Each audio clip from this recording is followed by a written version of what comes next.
Good evening, everyone. We will call to order the Board of Education meeting for October 22nd at 6 o'clock p.m. We'll begin with roll call. Chancho Shore. Here. Graziano. Here. Holtzman. Here. Lemieux. Here. Lung. Here. Ray, I, and Vogel is an excused absence. Please join me and stand for the Pledge of Allegiance. I pledge allegiance to the flag of the United States of America and to the republic for which it stands, one nation, under God, indivisible, with liberty and justice for all. Next on our agenda is our favorite time of the night, Dr. Tucker for student and staff recognitions. Thank you, President Ray. Other folks here on the dais, of course, our directors and all of our visitors and guests out here. So let's get on with some student and staff recognitions.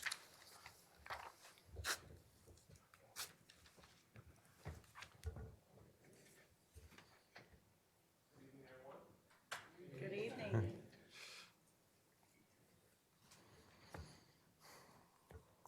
As Director Ray said, this is one of our favorite parts of our board meeting. That's our opportunity to recognize students and staff for the great work that they are doing. Dr. Tucker, hang on just a second. We think you're not being amplified.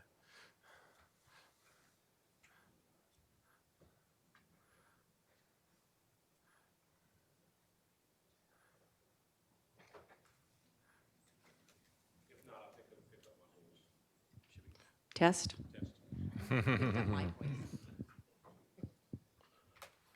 By the way, October is Family and School Partnership and Education Month. So I want to take a little time to quickly showcase some of our parent engagement work. Your Douglas County School District English Language Development Team has been doing some amazing work. So we're going to take a quick video of their work working with some of our Spanish-speaking families. You need to translate?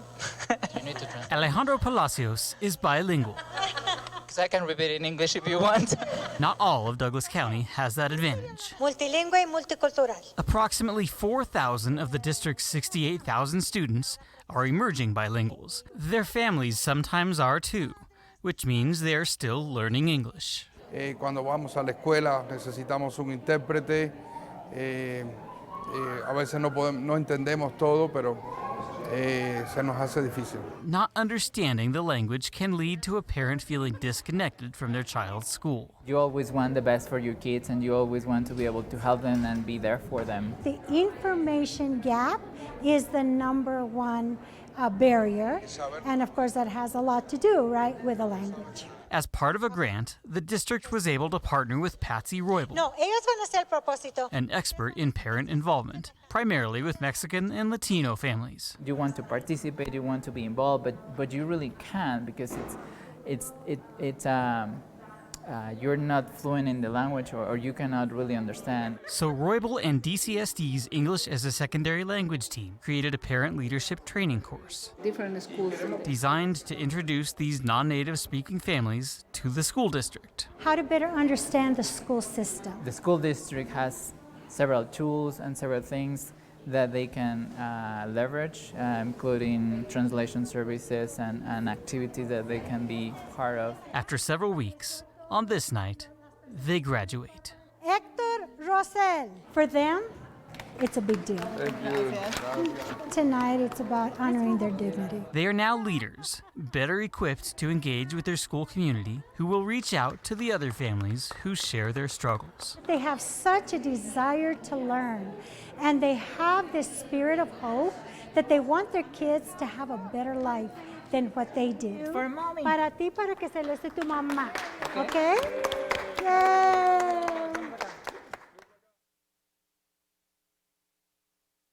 All right, yes.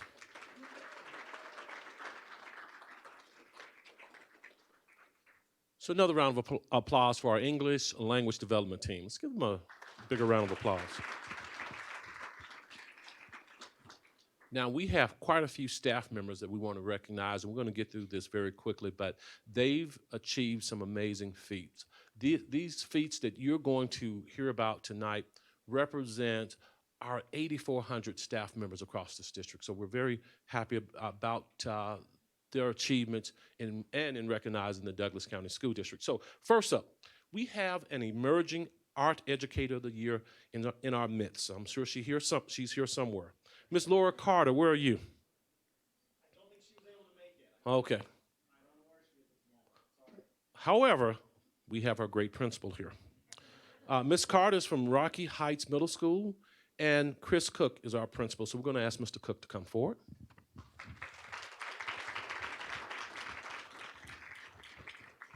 So just a little bit about this award. Each year, the Colorado Art Education Association chooses a highly qualified individual whose dedication to excellence and advocacy in the field of art education deserves recognition and serves as a model to which all art educators aspire. Now, here's the thing with the emerging art educator. It is given to a teacher who's taught less than 5 years and has been able to accomplish this in that short amount of time, demonstrating great potential for the future. Mr. Cook, what makes Ms. Carter so special, and why do you think she achieved such a great award in less than 5 years? Yeah, that's where the sweet spot comes in for me. When I walk into her room, you can feel it the moment you step in, and it goes far beyond just the joy that comes with kids creating with their hands. There's a relationship aspect that Laura has with her kids, and she's connected with them in a way that makes the room as a whole comfortable with the vulnerability side of creating and making art. And it goes so far beyond the art they're learning about. It's just a special place to be for her as a teacher and for the kids getting to learn with her in that environment. Very good. Mr. Cook, thank you, and congratulations to you and your entire staff and students. Round of applause. Thank you.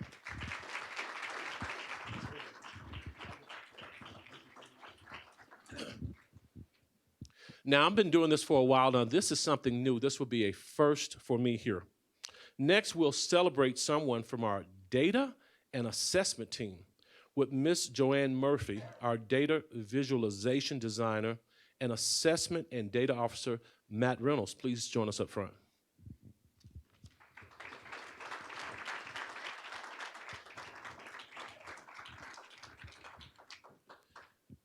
Now, Ms. Murphy, I understand you just received the Leader of Systems Management Award for your notable contributions. What does all that mean, and exactly what do you do in that job?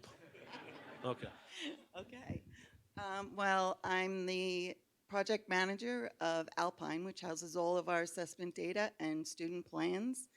And with all that data, we're able to evaluate and improve student learning and the education that students receive at DCSD. Okay, very good. Now we're going to pass the microphone over to Matt. Tell us, what does this mean for your department, and obviously for Ms. Murphy? We couldn't be more proud, our office, to have an award like this, which is a national award. There are 5 recipients across the nation that do get this award. And Joanne is a perfect example of someone who's dedicated to students and really works behind the scene to make sure that our staff and our schools have the data that they need to really move kids and grow kids. So we couldn't be prouder. Okay. Very good. One of only 5 recipients across the country right here in your Douglas County School District. Round of applause.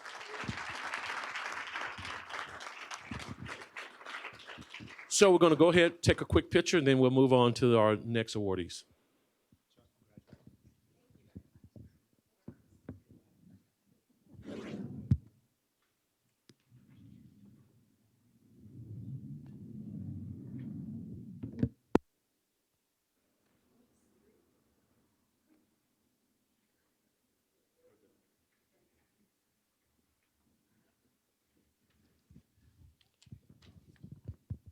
Still works, Tammy. It's still working.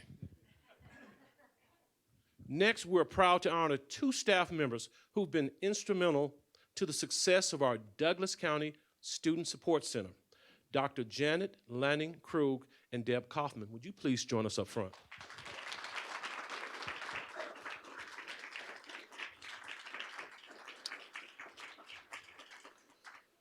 Couple things here. Ms. Kaufman is our at-risk student coordinator. Ms. Kaufman, please give everyone a little wave. There you go. And Dr. Lanning-Krug is the founder, is that correct, and coordinator of the DC Student Support Center. When students struggle with habitual truancy, behavioral incidents, suspension, and even expulsion, our DC Student Support Center is ready to help. How are you ready to help? Well, the DC Support Center is part of a comprehensive department called the Student Assistance Department. So we oversee truancy, expulsion, grant writing for our most at-risk kids. And the DC Support Center is a 9-week program that supports kids to help remove social emotional barriers in the way of anger management, social skills, empathy, and character ed. We have random UAs and we get kids back on track. And in 2011, the White House came out and recognized us as an exemplary program because of our outcomes in terms of helping kids get back on track. Outstanding. Another round of applause.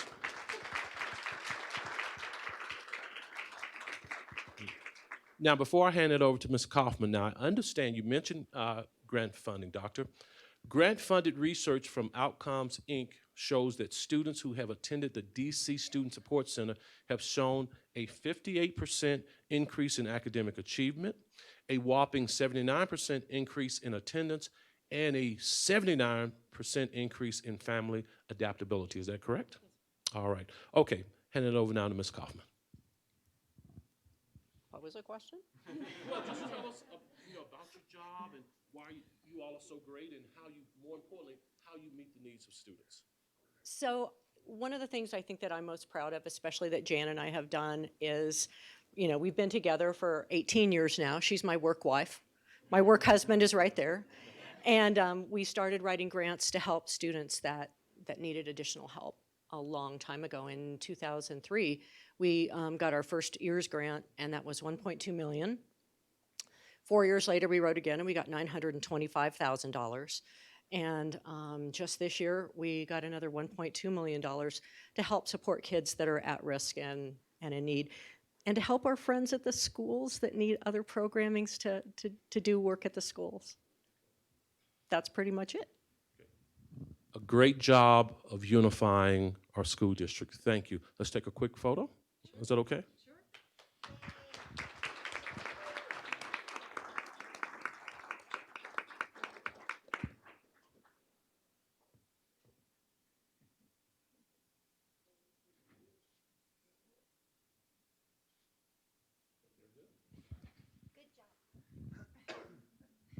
Very good.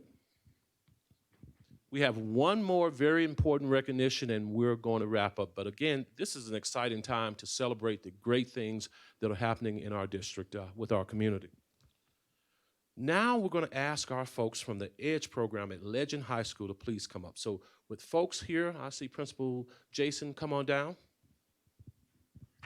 Yes.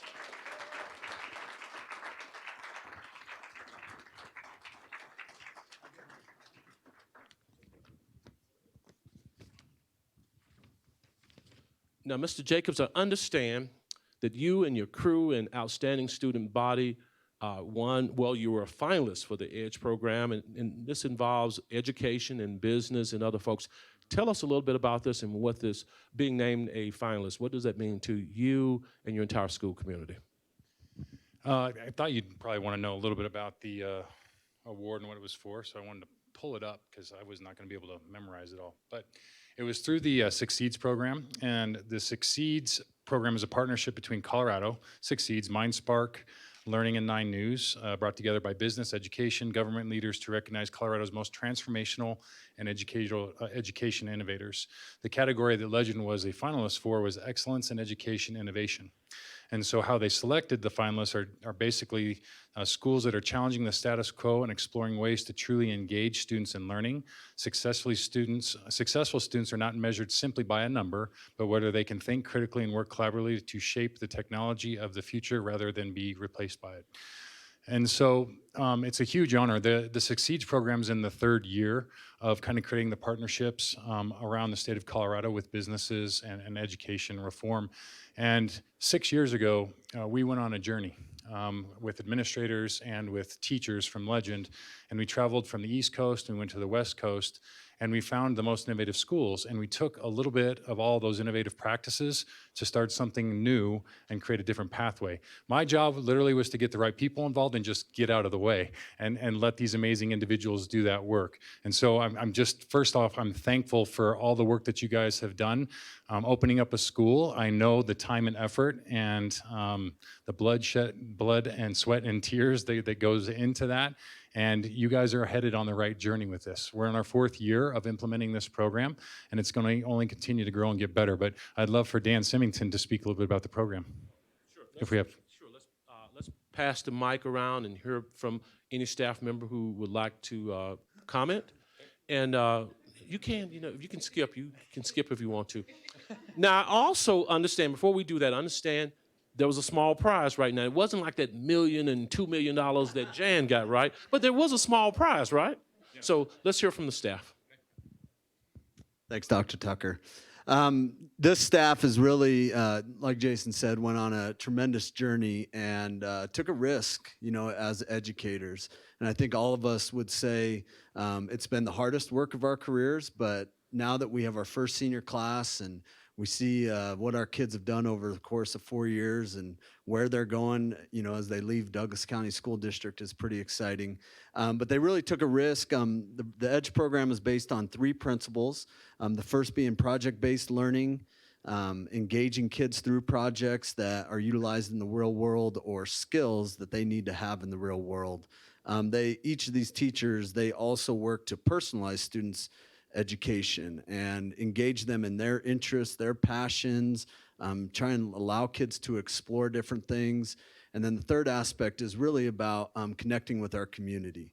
So we try and, our community has been so giving of their time to mentor our students in different fields of business, engineering, liberal arts, whatever those kids are interested in.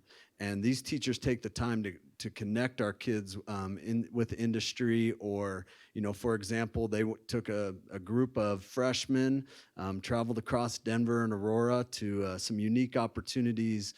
So they're just not afraid to do what's best for kids.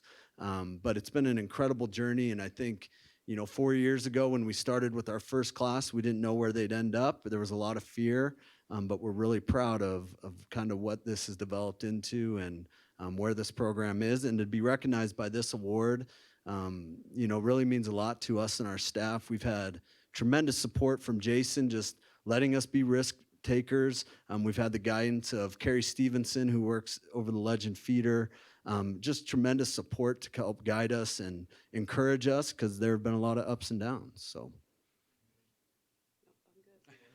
right. Josh, I know you're Sure. All right. Well, hello, my name's Josh Morris. I've been in the program since the beginning, almost 5 years ago. I'm a science mentor, so we try to call ourselves mentors, not teachers. The idea that we really are on this journey with the students together. It's as much about them learning and growing and getting better and getting some real world skills, as opposed to us being kind of that sage on the stage or the person up front. It's been a lot more about feedback. And so for myself as a teacher, I think it's shifted a little bit from spending a lot of time grading papers to spending a lot of time sitting with kids and giving them feedback. And so it's kind of more work up front to get everything ready to go. But it really then does rely on them to kind of get the work done and actually come talk to us and figure out what they've done well, and what they could still do better. And so I think it's been awesome to see our kids grow over the last 4 years from where they were as kind of bright-eyed little freshmen, coming from something that they've never been to before, and really taking a risk with us and changing who they are and what they believe in and how they believe in education. And I think it's going to be pretty cool to see in the next few years, once they go to college, be successful in college and get out of college, what they're able to do. And I think our hope and our goal is that they're really prepared for that future and really prepared to take on whatever comes next and have the skills they need to do that and do it successfully. And I think 8 years from now or so, when they're out of school and they've been, in the workforce for a while, we're going to have some great stories to tell about these kids and how amazing they are. And maybe a couple of them will come back and teach with us, but hopefully they're out there doing awesome things and changing the world.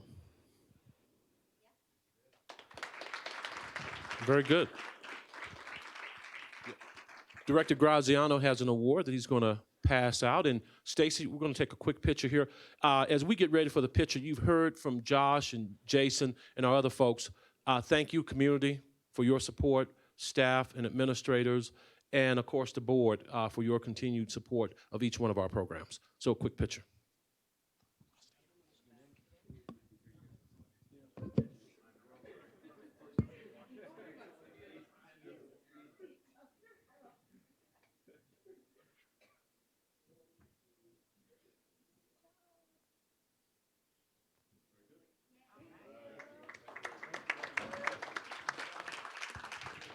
Thanks, Josh. Thank you. Thank you, sir. Well said. Well, folks, that wraps up the recognition portion of our program. Thank you, Dr. Tucker, and everyone that was recognized again. Congrats from the Board of Education. We will take a pause for a hug. No. Next on our agenda is the acceptance of the agenda. Is there a motion to accept our agenda? So moved. Second. Motion made by Lemieux, seconded by Holtzman. Any further discussion? Seeing none, let's vote. Chancho Shore? Aye. Graziano? Aye. Holtzman? Aye. Lemieux? Aye. Lung? Aye. Ray? Aye. Next on our agenda is student comment, and we again have Zoe Zizzo here from our student advisory group to give us some thoughts about what students are thinking about, as well as some of the topics that are on our agenda tonight. So welcome, Zoe. Nice to have you here. Okay. We feel like there's a very strong emphasis on college in our schools. Most of students' schools only talk about college after high school. Students really love the option of taking a CTE course, but they don't really know the CTE courses are available at other schools, or know that they can go and enroll in CTE courses from these schools. When asking students outside of SAG if they knew they could enroll in CTE courses at other schools, they didn't even know what a CTE course was. So we feel like there needs to be more awareness spread on post-grad opportunities and CTE courses held in this district. We would like to add, we like that you added social and emotional wellness, guidelines for appropriate sleep, physical activity, and guidelines around student interventions in the student wellness policy. For the guidelines for appropriate sleep and physical activity, we are trying to think of ways we can inform and help students to achieve those guidelines. I talked to students with learning disabilities, and they felt like although there was progress being made toward a better individualized learning plan, they felt as if they were being held back from taking specific classes, such as advanced placement courses. They also felt like there was a negative stigma around the name learning disability and would like for that to be changed to learning differences. And they're hoping for the stigma to change with that name. Although strides are being made, students feel as if they are still being discriminated against for their sexual orientation at school. Students feel like peers use offensive terms flippantly and that coaches use them mockingly.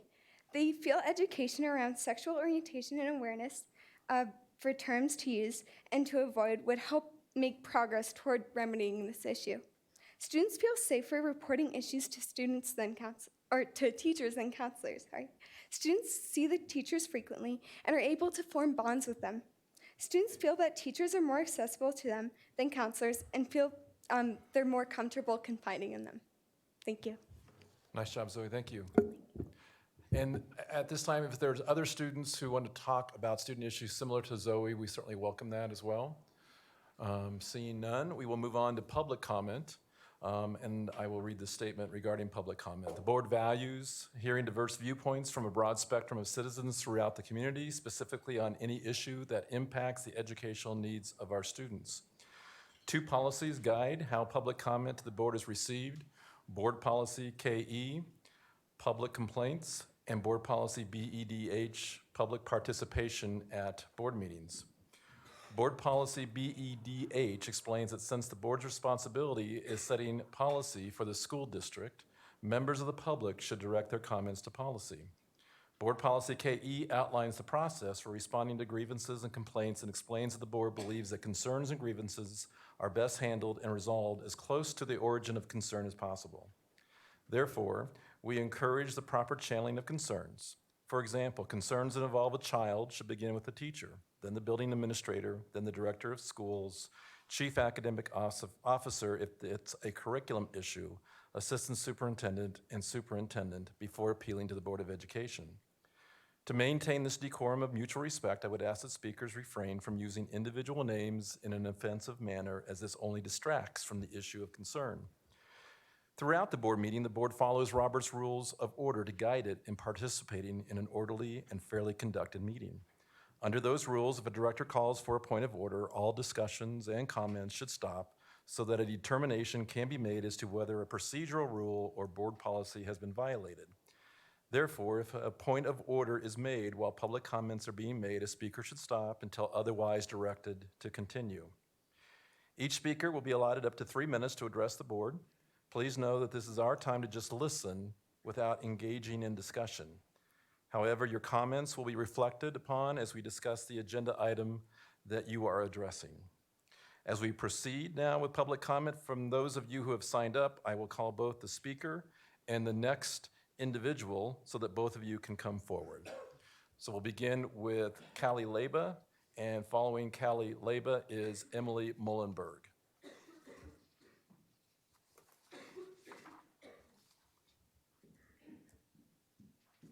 And Emily, if you're here, you can come forward as well.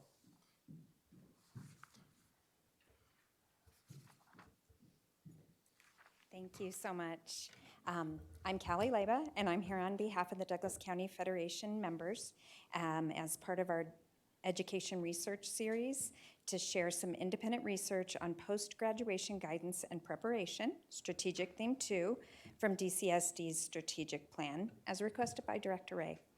In your packets, you'll find an example from the United States, one from Finland, and guidance from the U.S. Department of Education, as well as a report from the Council of Chief State School Officers Task Force on improving career readiness, a report from the Education Trust, and a report prepared for the U.S. Department of Education Office of Elementary and Secondary Education Smaller Learning Communities Program.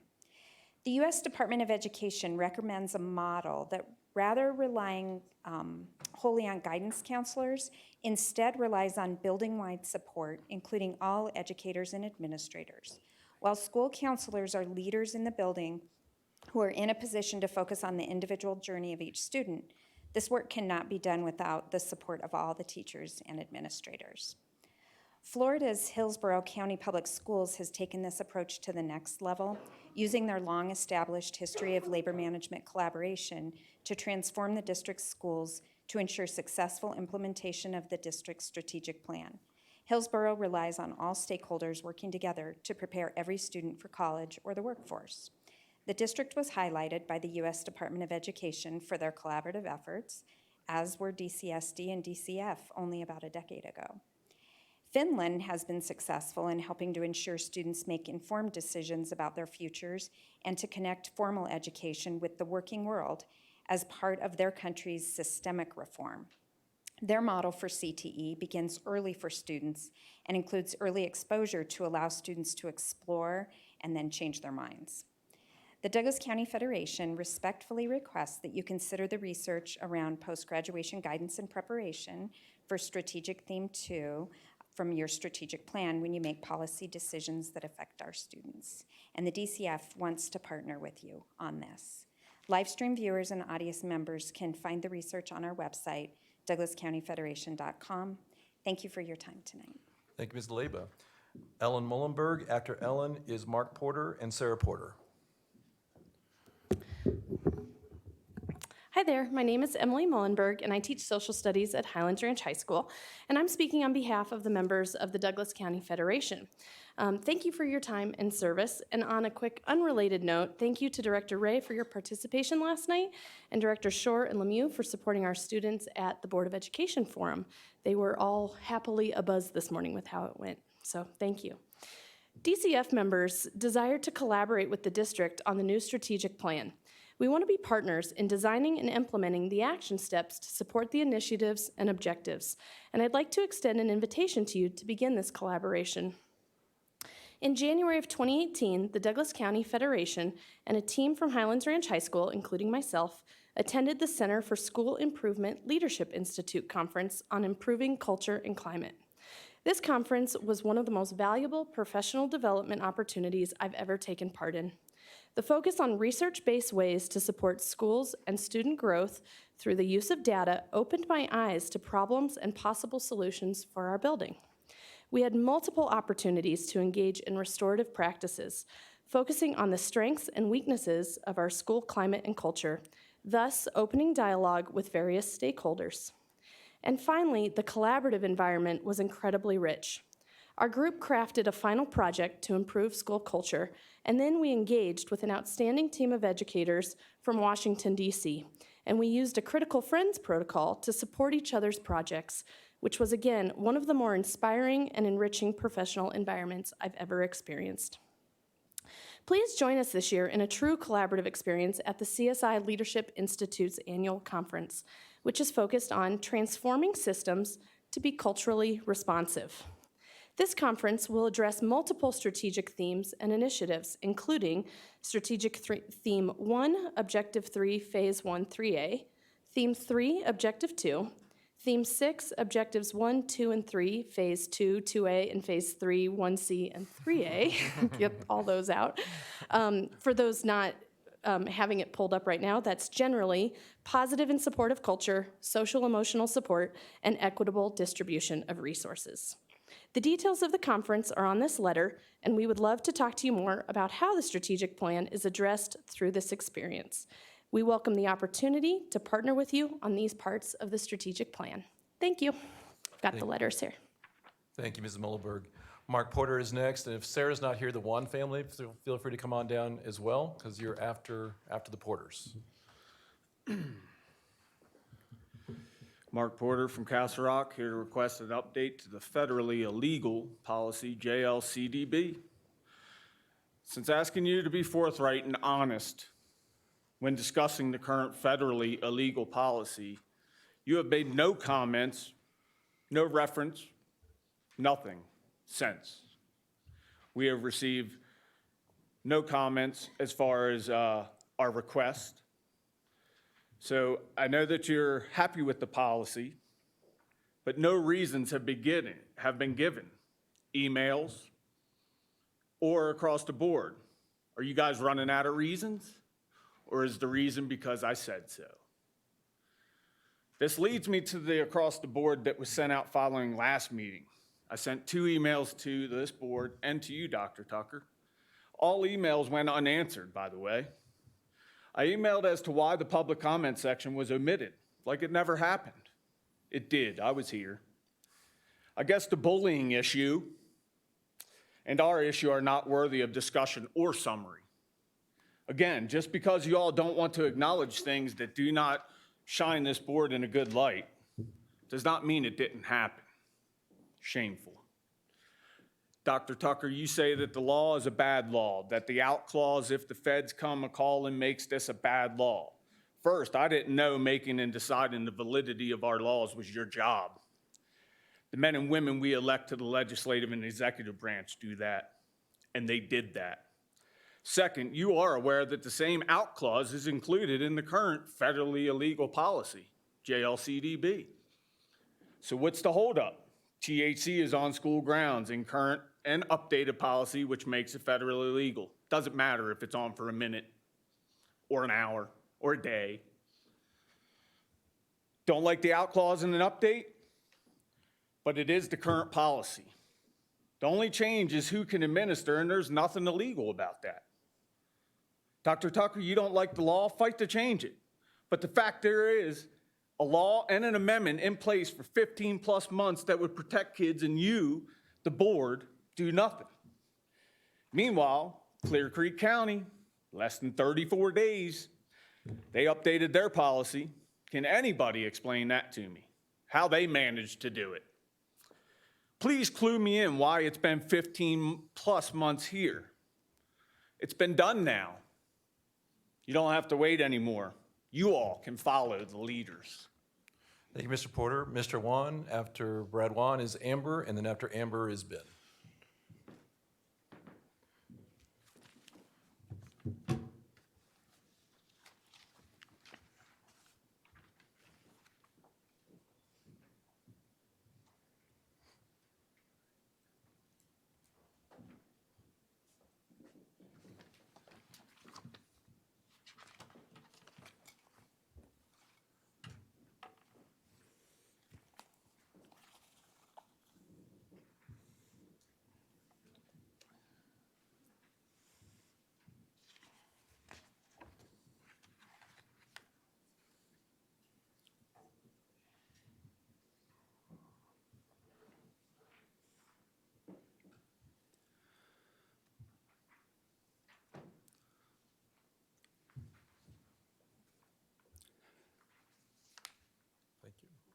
Good evening, Board of Education, Administration.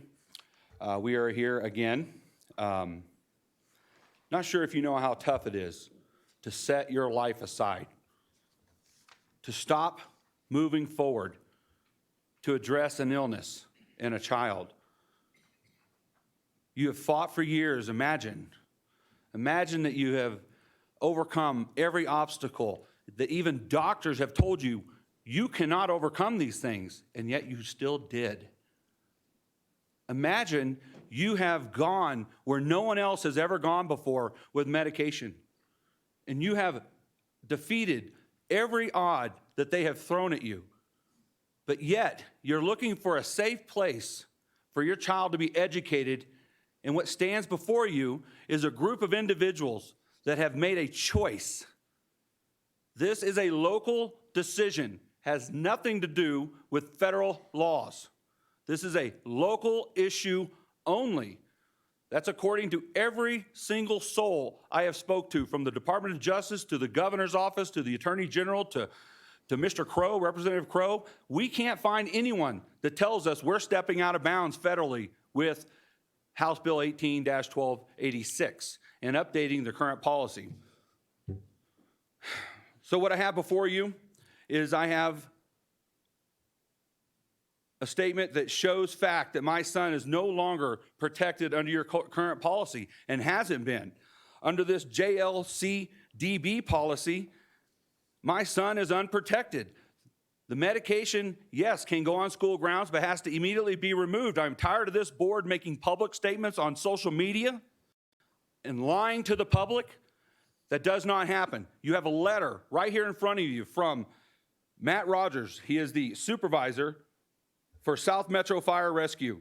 He explains that it could take up to 13 minutes.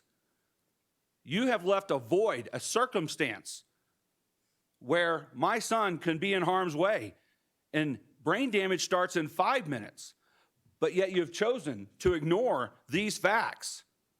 We as parents, as his advocate, are telling you you are placing him in harm's way when you have law that protects you, that gives you outs, that gives you stability, that gives you a foundation. We were told, unless you got a doctor's note, we can't do it. I'm giving you 2 of them. They're right in front of you today. We've given them to you before. We've emailed. We've dropped them off in person. We've given them to you in envelopes here in these meetings, and yet we get nothing from you. Absolutely nothing. Dr. Tucker, if you're reading this for the first time, I'm blown away. I'm absolutely blown away. Are you actually reading this for the first time? Brad, this is not an interactive How many times have we session. sent this to you?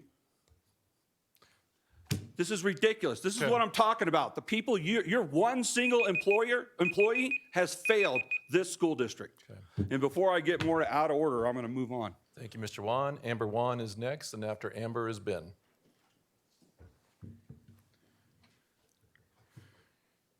Good evening, board directors and district leaders. I just emailed like 30 minutes ago, the updated policy for the JLCDB policy for Clear Creek County. So you have an example of that in your email, President and David Ray and our superintendent. I just have a pit in my stomach. This aches me. This is not easy. I've mentioned it before. To come up here, face you all. This is torture. This is torture for a mother whose son deserves better from his school district that he's been in since child find and preschool. Repeated kindergarten twice. Went through Fox Creek, went through Crest Hill. He's going through Mountain Vista following his sisters. We have our District C director on social media telling parents that you guys aren't blocking us. You're not blocking, but you are. When we prove to you and the doctors and everything that we can't get there in the amount of time based upon where we live. I mean, you can ask your security officers because they picked up his cannabis medicine at the beginning of the school year and then brought it to our house. So they know. They know we're not 5 minutes away. I know, there's a workaround, is a proxy. Well, we don't know anybody that lives right next door to Mountain Vista. You know, it's up on a hill. And to ask other people to do that when there are individuals within the school building. I'd like to think that Benjamin's special ed teachers that love him and care for him the last 3.5 years would want to help him if they saw him having a seizure. You guys aren't even just giving them the option to do that. You guys are just saying no. And it is just a policy issue. If they're willing to enter into a liability agreement with us and save our children's life, why wouldn't you do so? Because the intent of the law, think about that. The intent of this law, the amendment that was passed, do you think the intent was for you guys to hurt us like this and discriminate against a child who has epilepsy? I mean, honestly, so we were sharing some history of the stigma of epilepsy with you. And there's this little section over here on the right under people with epilepsy. I would love for you guys to read this sometime and know what it's like, you know, that the epileptic is avoided. In all faces, he reads his sentences in isolation.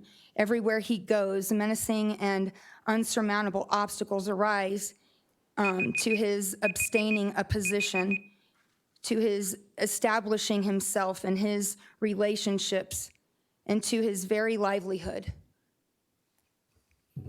I just ask you to care about my child because there is some serious history in this world that has discriminated against children with epilepsy, and you guys are still doing it today. Thank you, Mrs. Wan. Ben?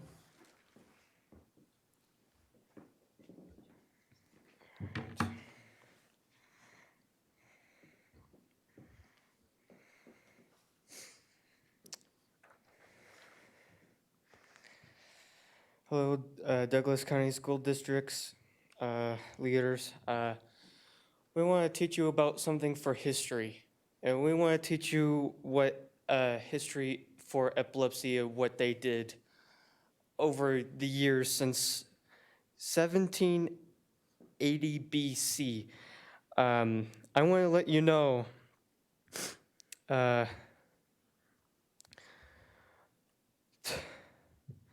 people with epilepsy have been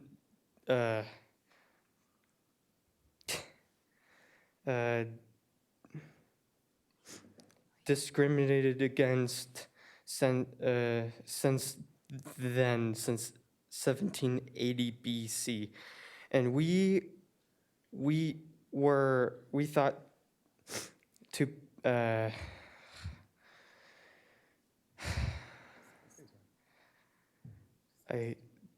possessed with spiritual dumbness. You know, like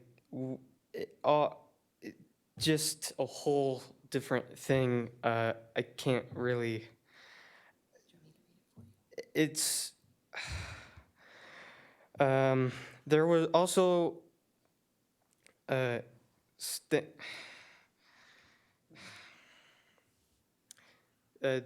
They sterilized kids who are people who had epilepsy, and they people with epilepsy couldn't do jobs. They got fired from it. They couldn't do anything. You know, they were going to jail for mental reasons. They were going in mental hospitals for stuff.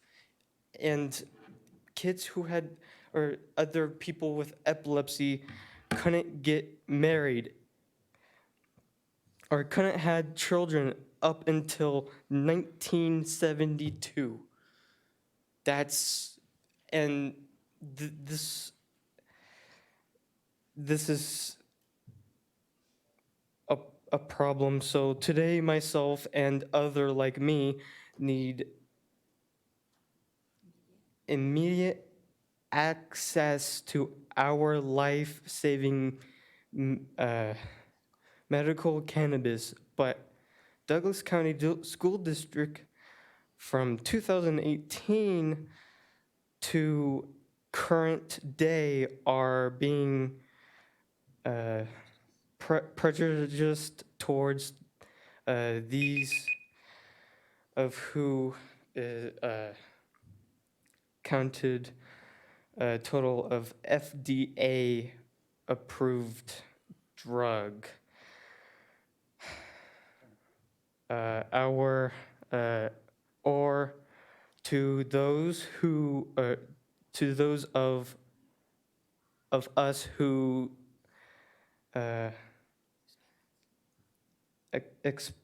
well, what?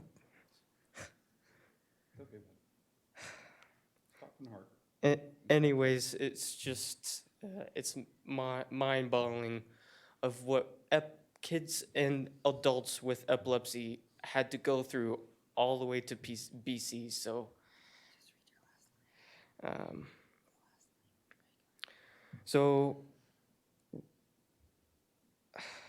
so will you rewrite history and update the JLCDB policy for students like me? Ben, 1 second. So I want to first of all commend you. The times you've come to this board, you have been respectful, you've been patient. Thank you. And I see how hard you work to overcome obstacles. So here's what I'm going to tell you. Next agenda, we will review JLCDB because of you. Okay? Because you have been very brave, and we are about kids, all kids, and your life does matter. So we will review this policy. I can't guarantee the outcomes, whether it'll be updated or not, but I will tell you, I will recommend putting it on the agenda to be reviewed. Thank you. You're welcome.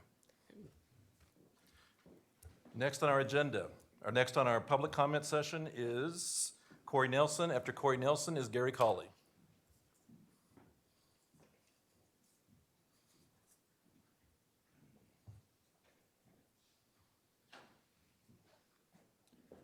Good evening, directors, Good evening. superintendent, staff. I'm Corey Nelson, and I'm a member of the SACA Legend High School. So I'm proudly wearing my Legend lanyard today, and I take some pride in our EDGE program because our SAC committees, you know, those little people you don't hear about very much, we've been supporting that EDGE program from the very beginning. So I think the community needs to applaud itself back over there in Parker for supporting that EDGE program. It's a great program. I have neighbors whose children are in that program that are succeeding very well in that program. So it's a very good program. But I'm here today to talk about an issue that you know about, some even more than I did, because I went to a parent university class that you sponsor with Tri-County Health and learned about this youth vaping epidemic. I was shocked to find that Douglas County is the #1 county in the United States for youth participation. And I understand there's probably more going on that I know about, but I do understand that these programs and the distraction of this kind of responding to this kind of epidemic program is certainly taking time, energy, effort, and money. And taking a look at that program, I've done some legal research and found out that there's a mass tort litigation case proceeding against Juul Labs, Inc., which is a major manufacturer of this vaping material. And school districts across the country are joining this mass tort litigation to seek compensation for their costs and expense of their programs. Many programs, and some material I gave you today, many school districts are buying high-tech vaping detectors. More than sending an audio signal, they'll actually send a Wi-Fi signal to security, letting them know exactly where the vaping is being detected so they can actually detect the student, find the material, and hopefully give them the resources and help they need. Because if we're concerned about children and the dangers that this vaping material is causing them, across the United States, we're seeing people actually die from this vaping material, then we have to be concerned about detecting them and getting them help as quickly as possible. This isn't going to be cheap to do that. Whether it be vaping detectors, canines, which I think the school district should take a look at a canine program to find this material as well. This stuff costs money. But we need to invest in it. But we shouldn't be, the taxpayers shouldn't be bearing the cost of that money. And we shouldn't be depleting our budget for programming or salaries or other things we should be taking a look at this mass tort litigation and consider joining that. I sent a letter to Dr. Tucker, and we've been talking in the past week, and there's some new updates. Just this past week, the Tucson Unified School District has joined this mass tort litigation, and the Arizona Association of School Boards has issued a resolution supporting the litigation. So this thing is ongoing. The most important thing is that time is of the essence. This Matt Torres litigation case is housed up in federal court up in San Francisco. In November, there's going to be a very important decision by that federal judge as to which plaintiff's counsel is going to be the co-leaders of that case. Please contact the law firm that I made contact with. Please invite them in so we can have that information. And whoever's on the board can make this decision in a timely fashion to make the maximum impact we can for our students. Thank you. Thank you, Mr. Nelson. Gary Colley.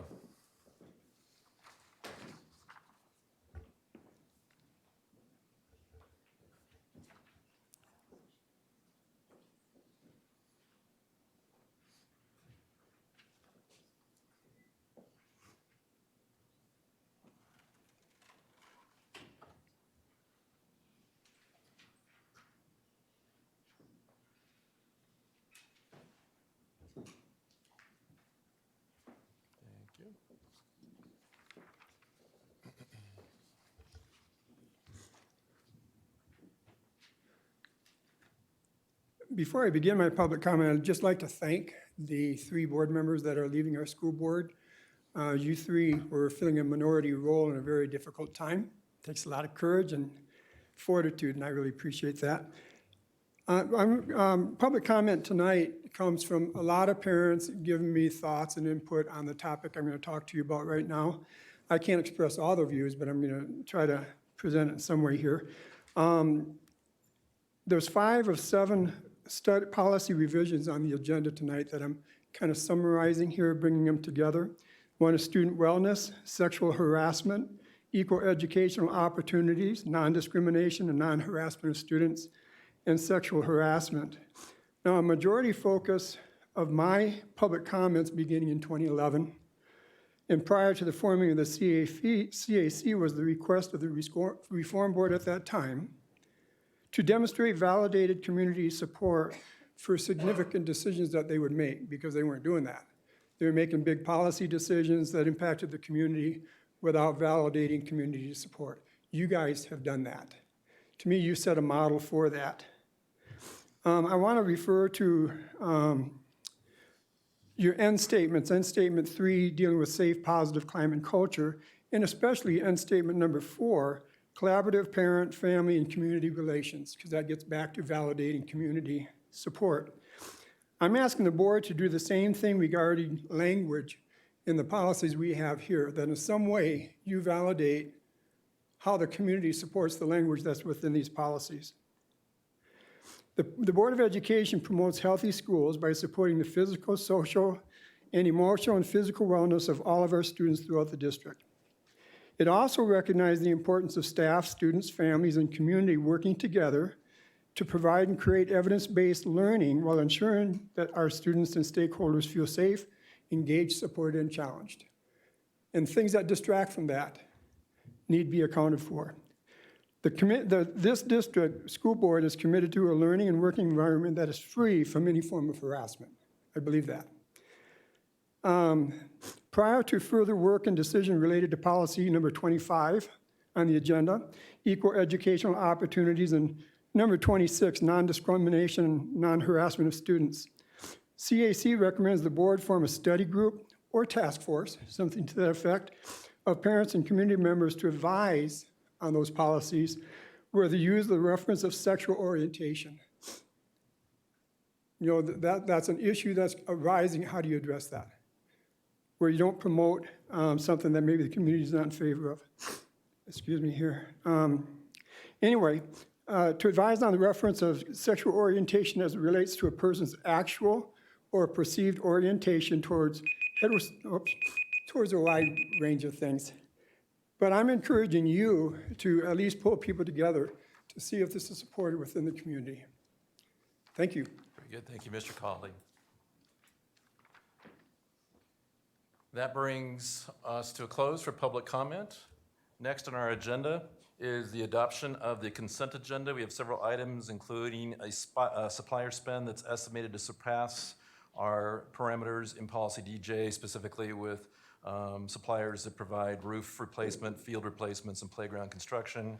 There is a approval of initial guaranteed maximum price for the 2020 capital improvement project for both the Castle Rock package, the Parker package, and just as a side note, the Highlands Ranch and other packages will also be showing up in future agendas. So those of you in Highlands Ranch don't think you're getting slighted. There's also an approval of an architect agreement for facility modifications to support career and technical education at all 9 of our Douglas County School District high schools.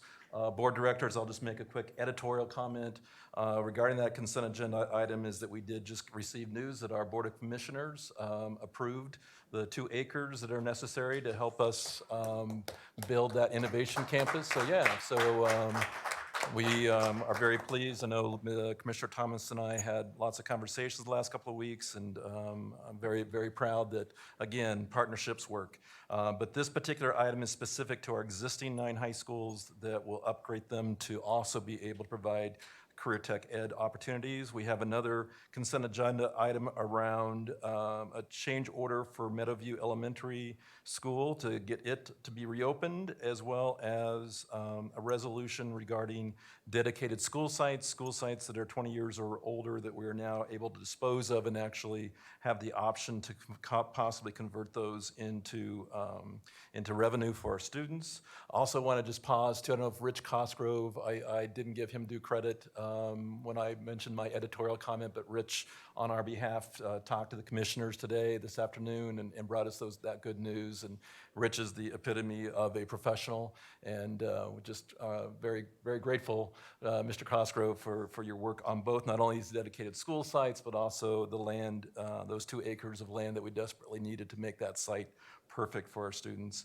Other items on the consent agenda include course proposals as well as novel adoption. Is there a motion to approve our consent agenda? So moved.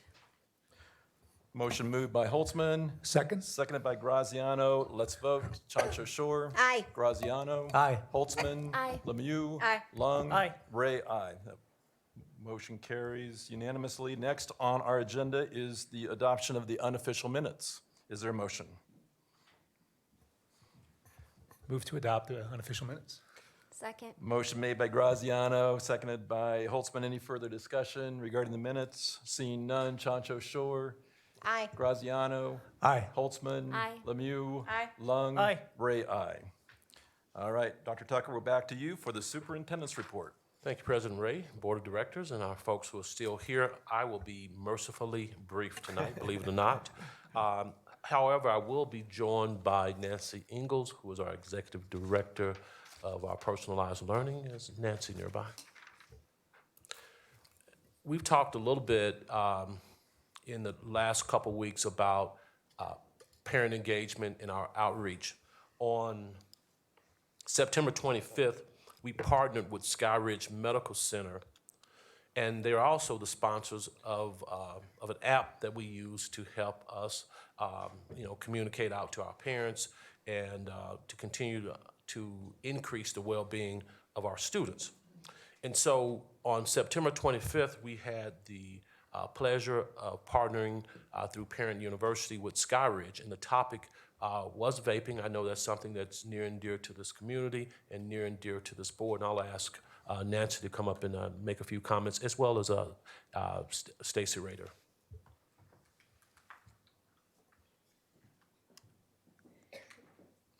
Thank you, Dr. Tucker. Stacy, would you like to say a few words about the Parent University event? Absolutely. Just to reiterate, we do want to thank Skyridge Medical Center. They are partnering with us on really bringing back Parent University after it was gone for a few months. So we launched that on September 25th. We did a topic called the Youth Vaping Epidemic Impacting Health and Community. We had a speaker from Tri-County Health, great attendance there. And for our November 20th Parent University, We will be doing one called How to Have Hard Conversations, Creating Trust to Talk with Young People About Vaping, Bullying, and Other Challenges. So we do have a variety of topics for Parent University, but we're really excited to see high numbers of RSVPs and be able to bring these important topics to our community. Thank you. And board directors, as you know, for the last several years, we've been doing a lot of prevention work in our district. And lately, much of that prevention work does have to do with vaping. We have increased the efforts in addressing education for parents, staff, and students around vaping. We've had parent education opportunities offered regionally. And we have a health service professional grant. We're in the 3rd year of that grant, where we have had the opportunity to have an additional middle school counselor at each middle school focused on substance use and mental health prevention. And they provide a lot of education for our students, staff, and families on this topic. You also know that this year, one of our middle schools is piloting an alternative to suspension program for students with substance use offenses. And part of this program is centered on connecting students and their families with treatment, education, and services. And then recently, our prevention team, Team Up, has provided our school leaders with a checklist of options that they can access when they feel it's needed, when they are concerned about wanting to address topics like vaping in their schools. Very good. Any questions? No, I mean, I think it's incredible to hear all the things that are already in place to deal with substance abuse and vaping and others. And so appreciate that update. And Parent University, Ms. Rader, thank you for kicking that off again. You know, it kind of faded away for a period of time, and to see it reactivated, that's exactly what we need to be doing, is educating our parents, because this is really a joint effort. It's just not a school issue. It's really a family issue as well. So thank you for those updates. Dr. Tucker? Okay, and the second thing I want to talk about, the compensation sessions, the listening sessions we've had with our teaching staff, and obviously we'll be following this up with all staff across the district, as we did the last school year, the 18-19 school year. We've had 9 sessions. 9 sessions have been scheduled. We've completed 4 sessions, the most recent one being the 21st of October, which was yesterday. And we want to really thank our teachers for your tremendous feedback. We cannot fulfill the request by the board in terms of the resolution that addresses compensation and benefits unless we truly hear from all of our staff. So again, I want to thank all of our staff members who participated, and we had a really good turnout yesterday, so we're very happy about that. Amanda Thompson, our Chief HR Director, any comments you would like to make?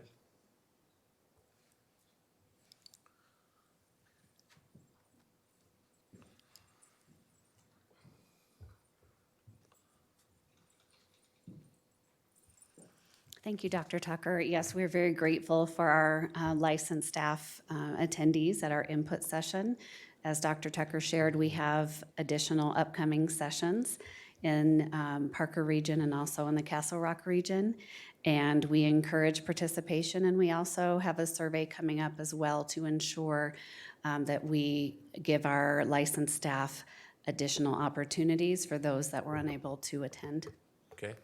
And yesterday was extremely busy. I'm glad you and your staff, and obviously our great legal team, accompanied us yesterday when we had part 2 of 4 parts of our sessions with our coaches on building relationships and board policy and some of the do's and don'ts of coaches. We have great folks here who are wonderful mentors to our young people, and it was a great time for us yesterday, right after the compensation session, to meet with at least, Ted, over 100 coaches and administrators yesterday on strengthening the relationships between our students, student athletes, and our coaches, and obviously ensuring that they're on top, they're abreast board policy.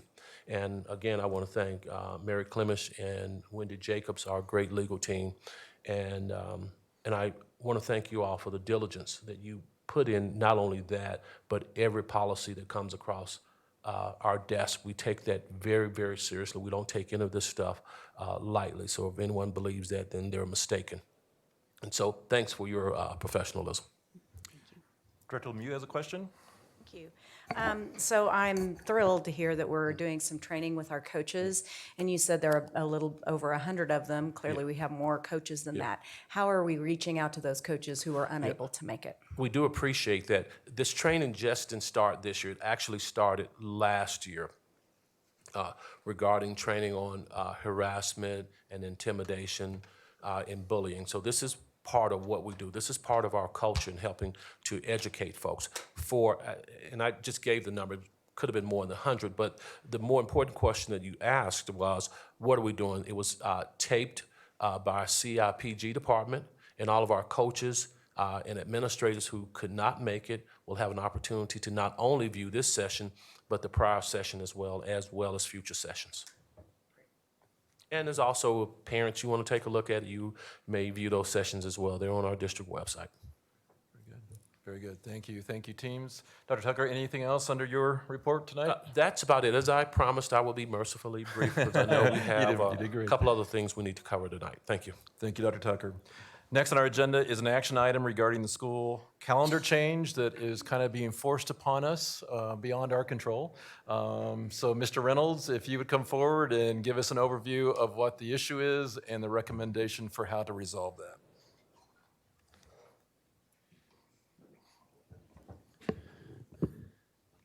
that. Good evening. Thank you for inviting me to speak on this. This is a pretty dramatic change that, like you say, has been forced upon us, but we have to respond to what our latest and greatest challenges are. I want to do a little history lesson just to kind of lay the groundwork for what the request is all about. So back in 2018, you all approved the next series of school year calendars. And in that process, in examining those school calendars, we always make sure that as part of that process, we review the assessment windows to make sure that if we're going to input something in the calendar, it's not going to conflict with those assessment windows. We do our best job to try to remove that as one of the contingencies. And so the calendars that were approved for both 1920 and 2021 both had a professional development and teacher workday embedded in that calendar. And you can see here that's on the 16th and 17th. Those were placed on those two dates because they were away from the normal assessment window for the College Board Suite, which typically happens during that second week of April. So that was part of our analysis that we went through with making that calendar recommendation. This summer, as with every summer, the State Board of Education and CDE approves their assessment window. And so they put that out at this summer prior to the next school year. And on June 18th, they announced the new testing windows. We immediately recognized on that testing windows that it conflicted with our days off. And so when we looked at it, they had scheduled that on the third week as opposed to the second week, which we had planned and has historically been done on. So just to give you a comparison, this is a snapshot of the current 2019-20 calendar. Again, you have those 16th and 17th are the 2 days or the 2 off days right now. This is the approved windows for our suite of assessments for PSAT 8, 9, 10, and SAT. SAT has to be administered on the 14th. It's considered a Colorado administration day. The other 2 assessments, they give us a small window of opportunity. It's really over 3 days for us to administer the other 2 assessments. So grand total, you have 3 assessments, 3 days. And typically it takes us 1 full day to administer one of those assessments. Now with this conflict of this having a non-student contact day, our concern was we couldn't administer the test with not having that contact time with kids. The same when we look forward, we're anticipating that if this continues, we have to look forward to next year's calendar, which also has 2 non-student contact days right in the middle of the month. But as you see over here, it's to be determined. They don't let us know those windows until the summer prior. So again, we're trying to make an educated guess on what they're planning on doing for the next school year. So in terms of steps, and I apologize for all the language on here, this is part of the memo that you guys all got, but I wanted to make sure that I go through all the different steps because they're all important. As I said, on the 18th, we learned about that assessment conflict with the windows. On July 8th, we spent some time looking through our accommodations and administration manuals to make sure, can we try to do it? And we recognized it was going to be a challenge. So we emailed the assessment office on July 8th with a request to move that window so that we can accommodate our school calendar and have them move that window just for our district so that we could administer the test without changing the calendar. As you guys know, changing the calendar is a big deal, and it's not something that we take lightly. On July 23rd, Will Morton, who's the Director of Assessment Administration, emailed back and denied our request. And he was citing potential test security issues as the reason for not making that move. We immediately began connecting with schools unofficially, just trying to work out the logistical details. We had a full meeting with the school assessment coordinators on August 29th.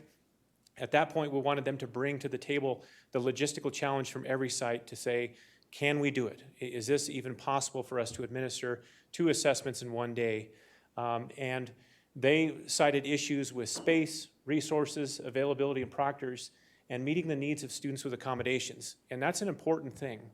SAT has done a very nice thing and making accommodations more readily available for students.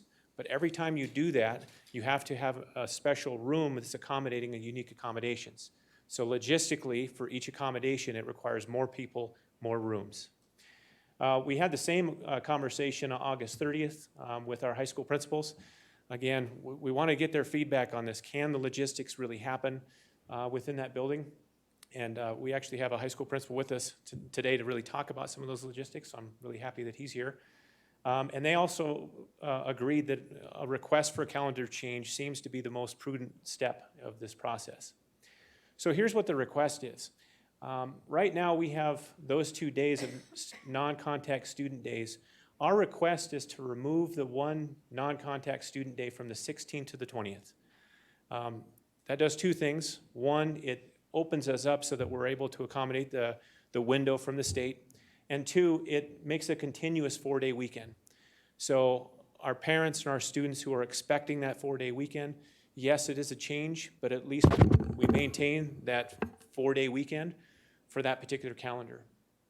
We are also requesting the same thing happen for next year in anticipation that this week, again, would be the week that they administer the College Board suite of assessments. I've got a couple of resources up there, but I also wanted to ask our high school principal up to provide some feedback on this. I've done an excellent job. This is Mr. Gochi from Chaparral High School. Yes. So I don't have a whole lot to add.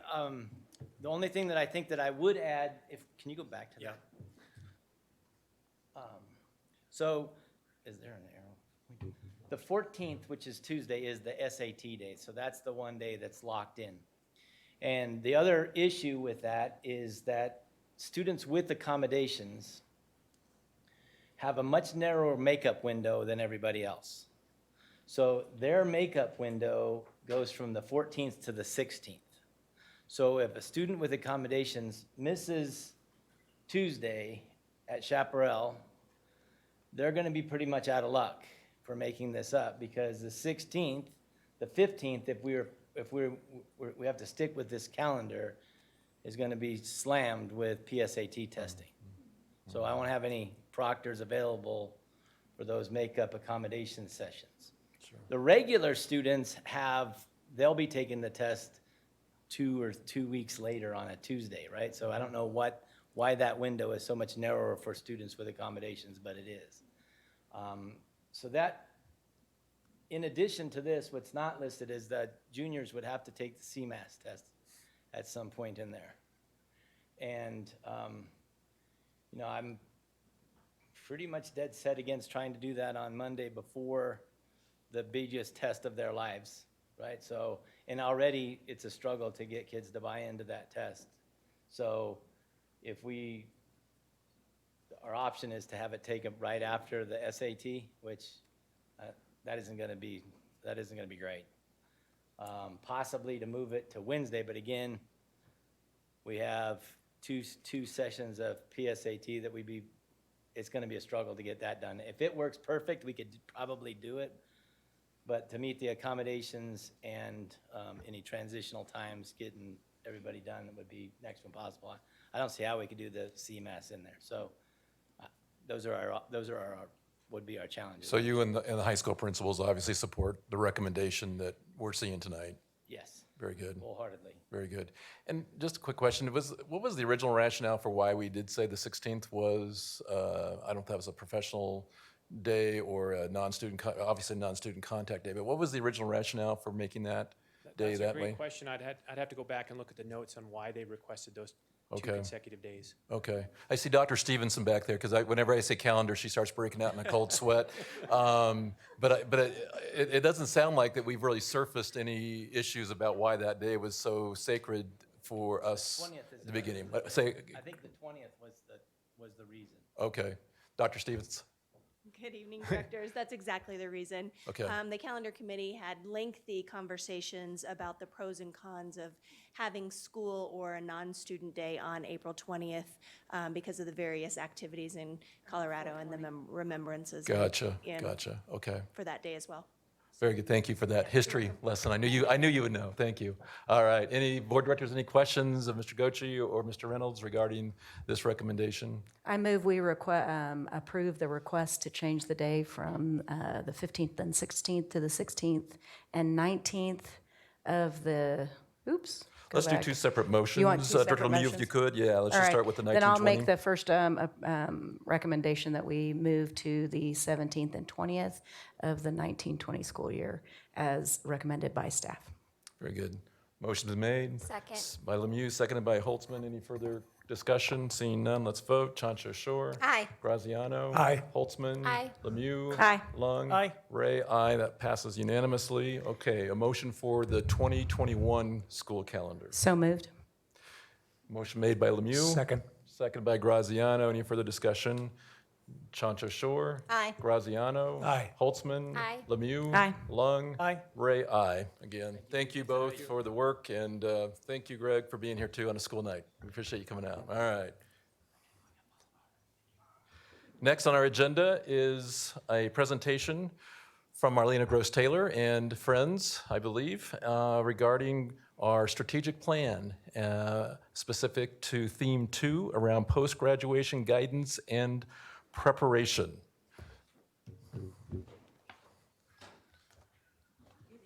Good evening. I am actually going to do very little talking today because I do have friends. I have Danny Windsor and Joy Griffin, and they were the leaders for this particular theme on post-graduation success and preparation. So I'm going to let them take the lead here. I just want to remind you that I know you're going to get into the how, but the action plans, that process has not been completed yet. So the purpose of today is to really give some insight as to how this strategic theme came to be, from the objectives to the initiatives. Okay? Very good, thank you. Welcome, Mr. Windsor. Yeah, good evening. Thank you so much for the opportunity to be here with you tonight. This is the stuff that you can't stop smiling about, is the opportunities it has for kids. So I apologize a little bit for the excitement in this work. This is when I first started my career. This has been my passion from day one, and get to share this with some great colleagues as well. Tonight's a great opportunity for you to be able to hear from an amazing team. And so the team that was a part of this initial strategic initiative really spent countless hours really seeking input from folks in their particular areas, and like to recognize our sponsor tonight for his guidance in this work. Derek Sturtz was a facilitator with me. Jennifer Gottschalk with our GT and personalized learning team lead. Joy Griffin, our CTE coordinator. Phil Ranford with our academic systems specialists. Ryan Gudmundson from CIPG. Elisa Kramer from personalized learning and a SPED coordinator. And Andy Abner from Rock Canyon. Tonight really is about highlighting some incredible programs we currently have that really kind of became the foundation of developing these objectives and initiatives. And so rather than me trying to describe it, I brought some incredible folks with us. And so I'm not putting any pressure on them at all. But if you've had a chance to ever walk into Kent Allison's classroom and to see the work that's being done out in Mountain Vista, at Rock Canyon, at all of our schools, I'm going to have my colleague Joy Griffin do a quick little brief introduction of Kent Allison and about why he is here to share some of the work that's going on in our district. Very good. Come on. You don't want an introduction? This is my friend Kent. He is an awesome technology teacher, and he was just with us a couple of months ago, if y'all remember, with the students that won nationals at TSA and his CTSO. And he and his lovely wife, Katie, they co-chair the TSA, CTSO, in his CTE program. Is that enough? I'm going to give a Numbers little for you? plug. If you haven't had a chance to go to his classroom, go check it out. Very Go to good. his program. Very Show good. up. Yep. Show. Well, Okay, well then, you know what, Kent? Then Thank you, Joy, and welcome, Kent. If I can figure this out here. I'm a little nervous. I don't usually speak in front of you guys, so. Do you want us to act like high schoolers, or would that Yeah, help? maybe. Get on your cell phone, maybe. Good evening. It's an honor to speak to you tonight on behalf of Career and Technical Education Programs and the Strategic Pathways for DCSD. Thank you to Danny and Joy for the invitation to share what our students at Mountain Vista are doing and all across the district, really, in CTE. My name is Ken Allison. I teach technology and engineering at Mountain Vista. Over the next few minutes, I'd like to highlight some of the components of my program and tell you why this has been an invaluable connection to our community and students. In 2014, Mountain Vista started teaching ACC SolidWorks CAD 255. This is a course that's offered at ACC and other community colleges in the area. The class incorporates hands-on CAD training in SolidWorks and culminates with students taking industry-level certifications. I'll give you a little background on that. SolidWorks industry certifications have been around for about 20 years. The exams are comprehensive online exams that test an individual's ability to design and analyze parts in CAD software. You can kind of see up on the board the pathways here. The first one in the lineup, which you can see over here, is the associate. There's one of the actual certificates I'm passing around. You guys can take a look at that from one of our students. It's the SolidWorks Certified Associate exam. It's a basic level exam that some high schools and many universities give out to their students. But in DCSD, this is the final for our ACC course. This doesn't mean it's easy. It's a 3-hour-long test. It tests essential SolidWorks skills such as creating models and assemblies, reading drawings, analyzing parts. Last year, Mountain Vista had 35 students earn their CSWA, and since 2014, we've had 107 students pass the test. Certified SolidWorks Professional, which is the next level, the P. This is a certification I personally hold, and several of our students. It's a lot more difficult than the A. It just kind of moves on, and it's expected that to show your aptitude in the SolidWorks program. Students must have passed the CSWA to take their CSWP course. Last year, Mountain Vista had 6 students pass it, and 15 since we started offering in 2017. Further down the line, we have these advanced tests. You have to pass 4 of those to be eligible to take the CSWE. Last year at Legend High School, there was 2 students pass their CSWE. And to give you a little, I think, there we go. Hey. To give you a little analysis of what that means, 3 million SolidWorks users worldwide, 3,000 CSWEs, so 0.01%. So pretty amazing feat. Our students who are passing the CSWA and CSWP, top 10% of SolidWorks users worldwide, which is pretty amazing. And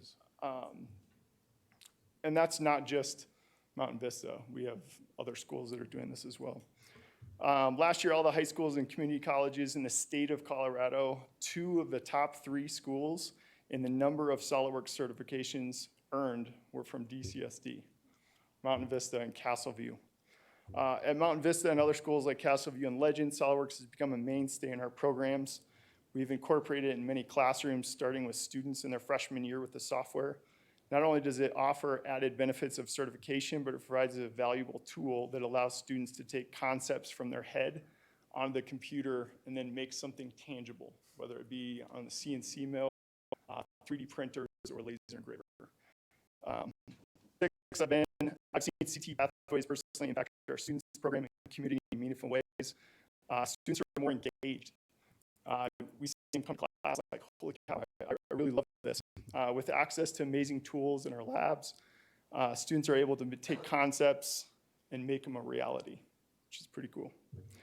Our tech and engineering pathway pushed student learning to new realms of design thinking, where really the possibilities are endless, and we're seeing this more and more in our world. Students want to be in the classroom.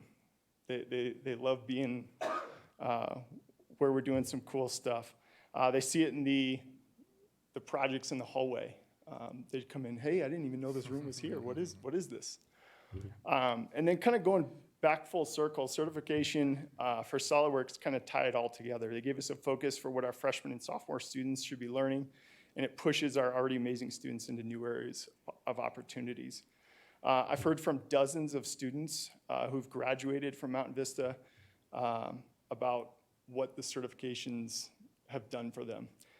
Students who've skipped classes at Colorado School of Mines, CU Boulder, students who have access to internships that were otherwise closed to underclassmen, students who've been offered jobs at prominent companies like Tesla and Raytheon.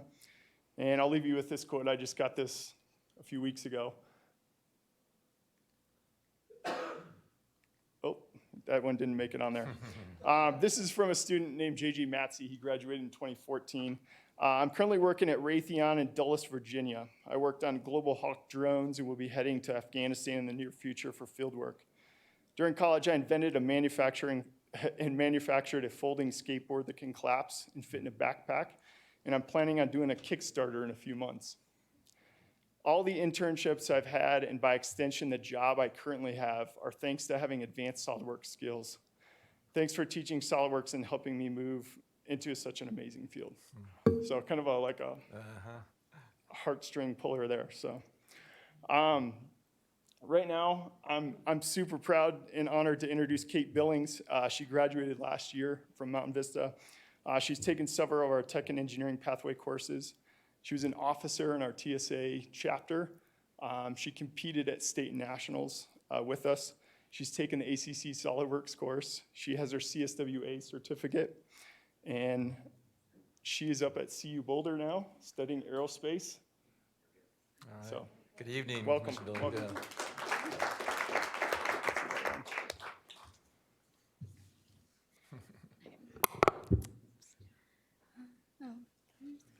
Okay, so when I was at Mountain Vista High School, I did TSA. I took lots of engineering and tech classes. That was always my focus. Definitely though, out of all the classes I took, even across like math, English, history, one of the most helpful ones for college was definitely the ACC SolidWorks class. So that's where I took the CSWA. That's kind of what the test ends up looking like. It's not as hard as it looks. Sure. No. So my senior year, first semester, I was able to get my CSWA. Super fun class, really engaging. I took it with Mr. Allison. So now I'm a freshman. I'm studying aerospace engineering at CU Boulder, and I was recently accepted into a NASA-funded program called National Space Grant College and Fellowship Program. So what this program basically is NASA gives a grant to universities and colleges for students to do hands-on projects with space exploration. So there's probably 50 different projects at each school. So usually freshmen aren't accepted, but I applied just because I wanted to see if I could, and like it couldn't hurt me for applying for next year. And I was actually accepted onto a project, and the reason I was accepted is because I already had my CSWA. I was already ahead of other students. They weren't gonna have to teach me how to do SolidWorks on their own. I could just jump in and do it. So this is a project I get to work on. It's called GLEE. It stands for the Great Lunar Expedition for Everyone. We're sending 500 LunaSats to the moon, which are basically like little circuit boards, kind of. And so we want one team from every country of the UN to send their own project. And CU Boulder is a hub for Space Grant because of their aerospace engineering program. So on the left here, that's what I'm working on in SolidWorks. CU Boulder is building the dispersion method for these LunaSats on the moon, so that will actually be mounted to a lunar lander. And the only reason I'm able to do that is because of my CSWA, because I can use that program and use that software, and I use it every single day at Space Grant because that's where all the modeling for this project is. So the CSWA put me ahead. It got me into this program, and it's also helped me in other classes. Up here on the right, these are called CubeSats. So I'm currently in a class where we're sending these. These are low-altitude satellites. So a balloon brings them up into space and then bursts, and you can put Arduinos and all kinds of technology in them to do whatever experiment you want to do. And that is heavily based in CAD. You have to model out everything in SolidWorks to make sure that it'll fit properly in the box. So it's helped me in classes, it's helped me in internships. It's not just a little bit, it's literally like I use it every single day as an engineer. And without it, I couldn't be where I am. I'd have to be learning this from scratch. I probably wouldn't be in Space Grant either. So that's it. What a great testimony. Thank you, Kate.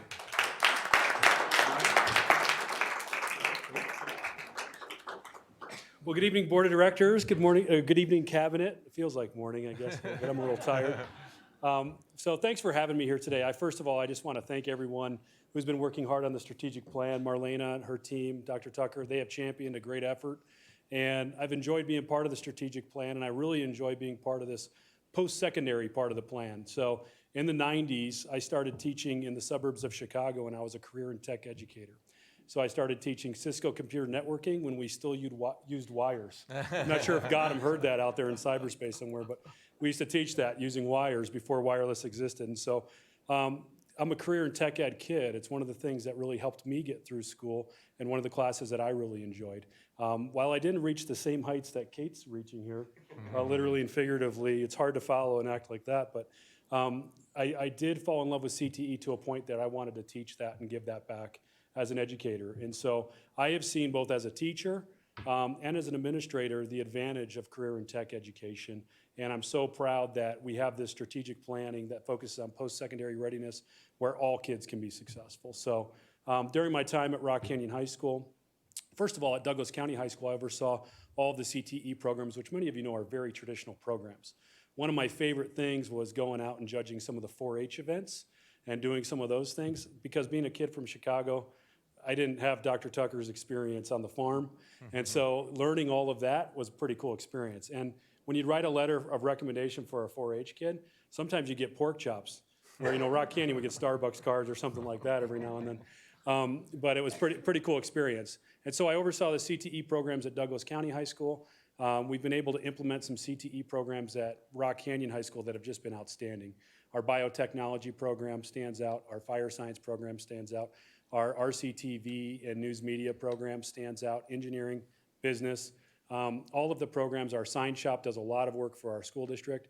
All of these opportunities I've been able to witness from my time as a teacher all the way through until current date. I've been able to witness the impact that these programs have for our kids. We hear back from them, same thing that Mr. Allison just spoke of, students saying how it's made a difference in their life. Exact example that Kate is giving.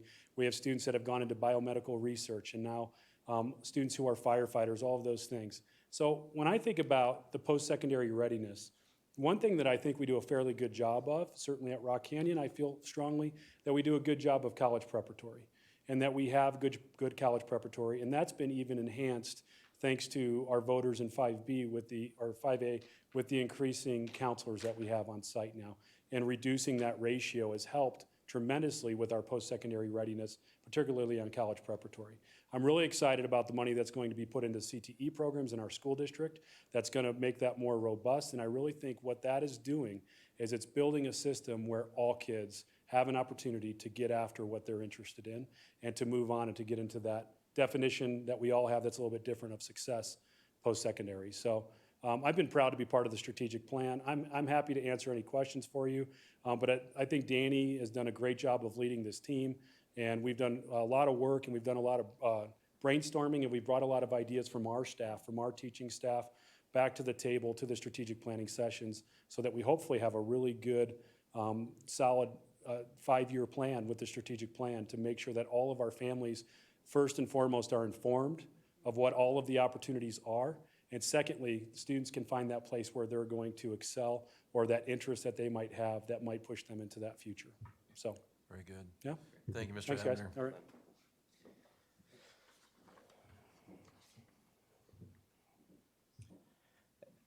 As you can tell, this is why we do our work.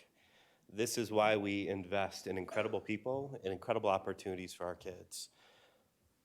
At the core of this work, you have to have the core value of ensuring that every student, every teacher, every family has the opportunity to tap into their passions.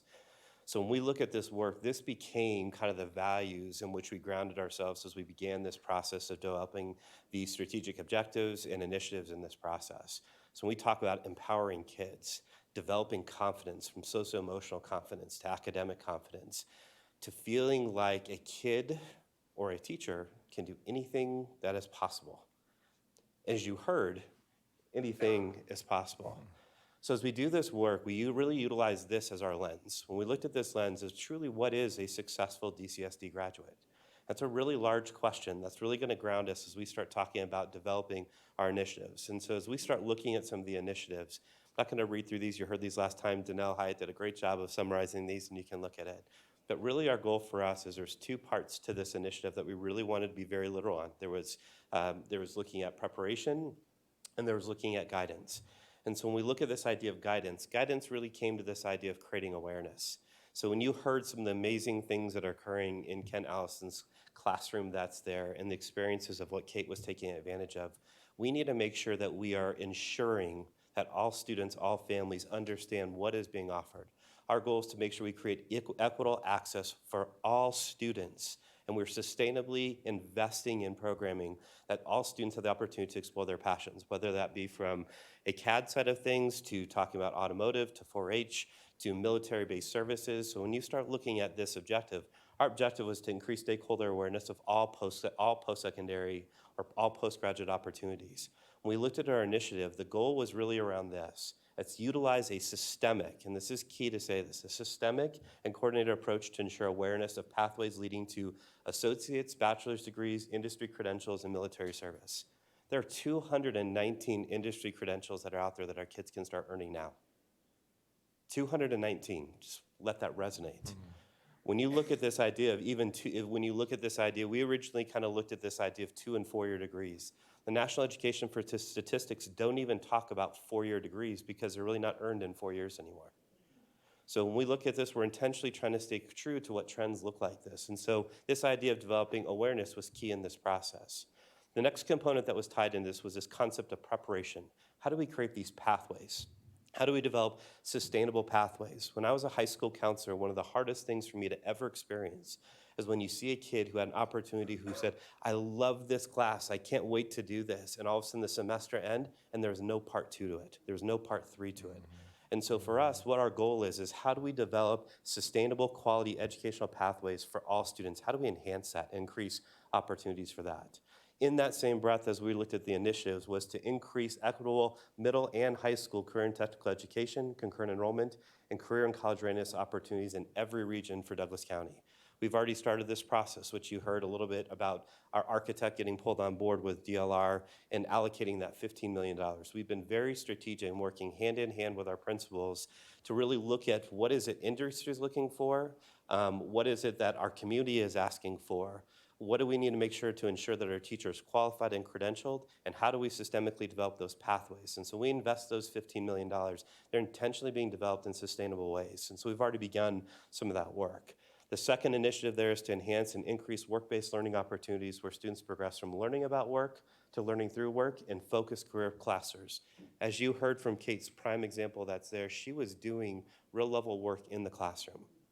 Our goal is to be strategic in this work, to develop sustainable pathways, and to invest in the incredible individuals that are doing this work. We don't want this experience to be by chance. We want to make sure every student, when they walk into any one of our schools, to feel like they are found and they have found their passion. That's what's really driven our work and why we've done and created this work as a collective group. And so I want to first say again, if you can help me thank these guys for spending their time to be here. I want to thank Andy, Kent, and Kate for their amazing work as well, and the work that Joy Griffin has been doing too.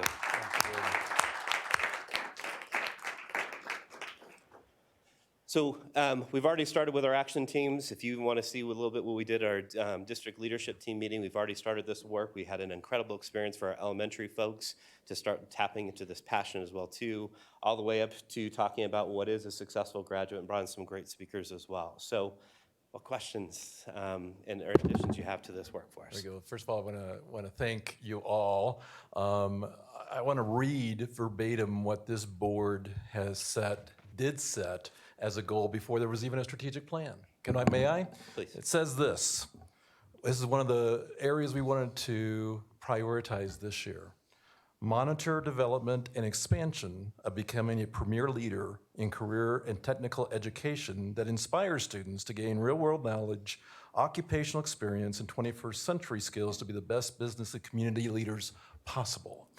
So either we're incredible visionaries, or once again, there's this incredible alignment that occurs when we look at board end statements, board goals, board priorities, and strategic plan of carrying that out. And so I just want to make that note, because when we can make linkages, I think it makes sense. I also want to just mention, you have just modeled the perfect presentation that we love, because you have brought administrators, you have brought teachers, you have brought students, former students, and that's exactly what this board is so eager to hear from. So I would say you're pretty darn close to a perfect presentation tonight, by the way. So, and Kate, how proud we are of you. I mean, talk about, we can say this is our poster child of what happens when you're a Douglas County School District student, right? You do great things. And so you're going to be making some big time differences, and we're going to look forward to hearing even what you do after you graduate from CU. So thank you for coming back and spending time with us. So again, the whole team, Danny, you put together a great team, and thank you for the presentation. Board directors, questions. Director Chancha Shore. I don't have a question. I have 3 comments. My first comment's, wow, Kate, thank you for representing Douglas County Schools. Thank you. My second comment is, I humbly apologize for always asking the how questions. I can't help myself because I'm so excited about the work that happens in our school district that my brain and body just take over my mouth. So I humbly apologize for that. And then thirdly, I have to again say, I really believe that our school district is listening to our community and our teachers and our kids. And this is an example of what is happening that is so incredible. Teacher, thank you. You're an example of being so humble and so generous with our kids in your time that I could not even, I couldn't thank you enough for, and I know I'm representing everyone on the board, so I won't ask any how questions, and thank you for your presentation. Thank you, Director Chancha Shore. Other questions, comments? Director Lemieux, and then Director Graziano. My cheeks hurt, literally, because this is why we are up here, is to see the results of your hard work and how it positively impacts our kids. And so I literally just cannot thank you enough. I know I get emotional every time because we've worked so hard to get to this point. And so I thank literally every single person for working hard alongside us, to letting us indulge in excessive amounts of feedback for years, because this was worth it. The hard work was worth it. And I just truly cannot thank you all enough, because this is a group effort. It doesn't happen from any one person. I mean, it started with me, but totally kidding, literally totally kidding. And I cannot wait to continue watching these types of presentations at home with a glass of wine, watching on TV. But I will, because I am so proud of every single person in this district. You guys are doing the great work. Keep it up. Kate, you rock. Amazing. And you know what? It's great educators, great opportunities, but it also is a lot of hard work on your part. And I think teenagers get so much grief, and we know you guys are working hard, and it's unbelievable. And it starts from preschool on up, and it just is so fun to see the results of all this hard work. So I just want to thank you guys for this joyful presentation, because it truly brings me joy to see this. Thank you very much. Thank you, Director Lemieux. Director Graziano. I'm not going to cry, but that's. Thank you so much. I love this presentation. It was fantastic.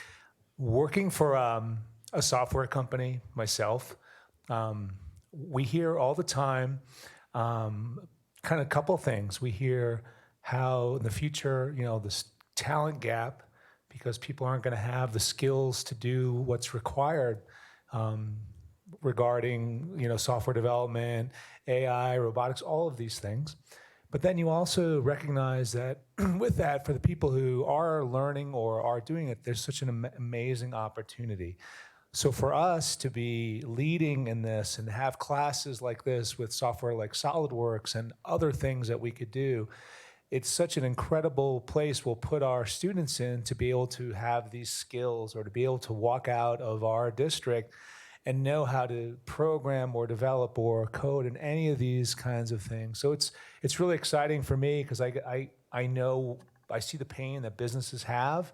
They just don't have enough people to do these things. It's just a fact of the matter. And so if we can help them solve some of that and have great students go out there and do amazing things, I think that's such amazing work. So thanks, and I'm eager to see how this all keeps playing out. Thank you, Director Graziano. Dr. Tucker. I gave up some of my superintendent's time for a reason, because I knew this question would come up. So I'll ask Danny and Joy to talk about our recent trip to Gilbert, Arizona, and how we engaged with the chambers, higher ed and K-12 there, but more importantly, how we're engaging with the chamber here. As you know, they represent our great business folks that Director Graziano just referred to, how we're working with them for the first time to ensure that our students have the skills and dispositions that we've just seen here, not only in this area, but many of the other high employment areas across our county and state. So we were fortunate enough to really spend some time with our Castle Rock Chamber as well as some other chambers. Very fortunate that Director Lung is actually able to join us for a meeting that we had with our chambers to talk about some next steps with Dr. Tucker as well. But really our goal is to continue to try to find ways to make sure that we are investing in our teachers and investing in our kids to have different opportunities. There's a great program that was down in Gilbert that was talking about it's called Tours for Teachers. It was about getting teachers into industry to see what it looks like. So as we start talking about creating these learning experiences, which very much is happening in Mr. Allison's class as well, is how do we do this across the system? And when we start looking at this systemically in this work, what do those partnerships need to look like? The big takeaway for us is we really need to make sure we're thinking about the end in mind and talking about how do we look at economic development and partnering with industry in this particular work. Industry has to drive this. Was very clear and about intentionally making sure there was a connection between industry to post-secondary institutions to different credentialing that was there. And so our goal, and this is a work we've been working on very closely with anywhere from CSU to ACC, but also our chambers, to create actually a talent pipeline for our community in Douglas County. And how do we ensure that we're giving our kids the necessary skills to not only go off to other places, but also to stay here in Douglas County to reinvest in our community. And so we really will take a significant amount of time with 15 different leaders here to talk about what are those particular needs that are there. You want to add anything? And Joy, would you talk a little bit about our meeting 2 weeks ago with the Douglas County Chamber and area chambers in terms of how we're addressing needs here locally and statewide? What we've decided to do is work together with our industry professionals, and we met with the economic development personnel as well. And so it was really neat to actually get out and hear, when we had the meeting, they were raising their hand, can we help, can we help? And they were like, what can we do to get in your doors? And my response to them was say yes. You know, I've never had a student say they don't want to work, or they don't want to do an internship, or they don't want to feed their passion. So it was really neat for me to just say yes. And I started getting emails, and on the subject line, I'm not going to cry. On the subject line, it all said, I'm saying yes. So email after email after email. They want to work with us. We've got 8,000 11th and 12th graders. Let's get them out there. Let's keep them here, keep them educated here. Let's, we can, whatever we want to do, but get them back here and keep the money here. So is that what you were talking about? Okay. That's great. And I think we heard from our student comment earlier tonight is it's also that communication piece. How do kids know that these are opportunities that they can take advantage of? And I know we're growing that. We've seen some incredible trajectories that are showing us that kids are, even by word of mouth. But I think as you are doing your action planning, that's the challenge, certainly. It is, and it just like, gosh, when that student said that, was it Zoe? Zoe, yeah. I was just like, oh, what? Nobody knows? We can't have that. Right. Got to do the awareness piece, right? Absolutely, absolutely. Y'all know it's my passion. I don't want to get in trouble with Marlena, but we are definitely having that conversation on our action table. All right, good. Uh-oh, watch out. Yeah.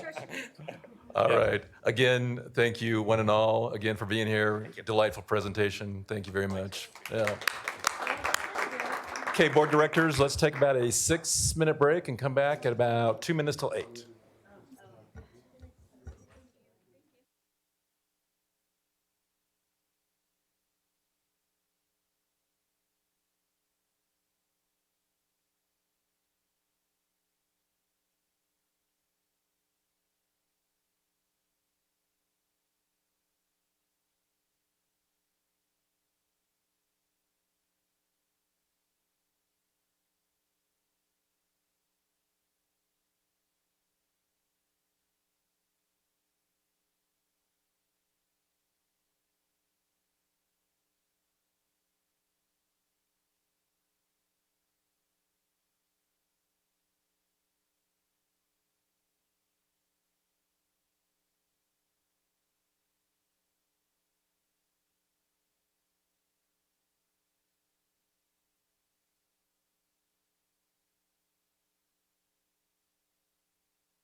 All right, we're going to reconvene the board meeting.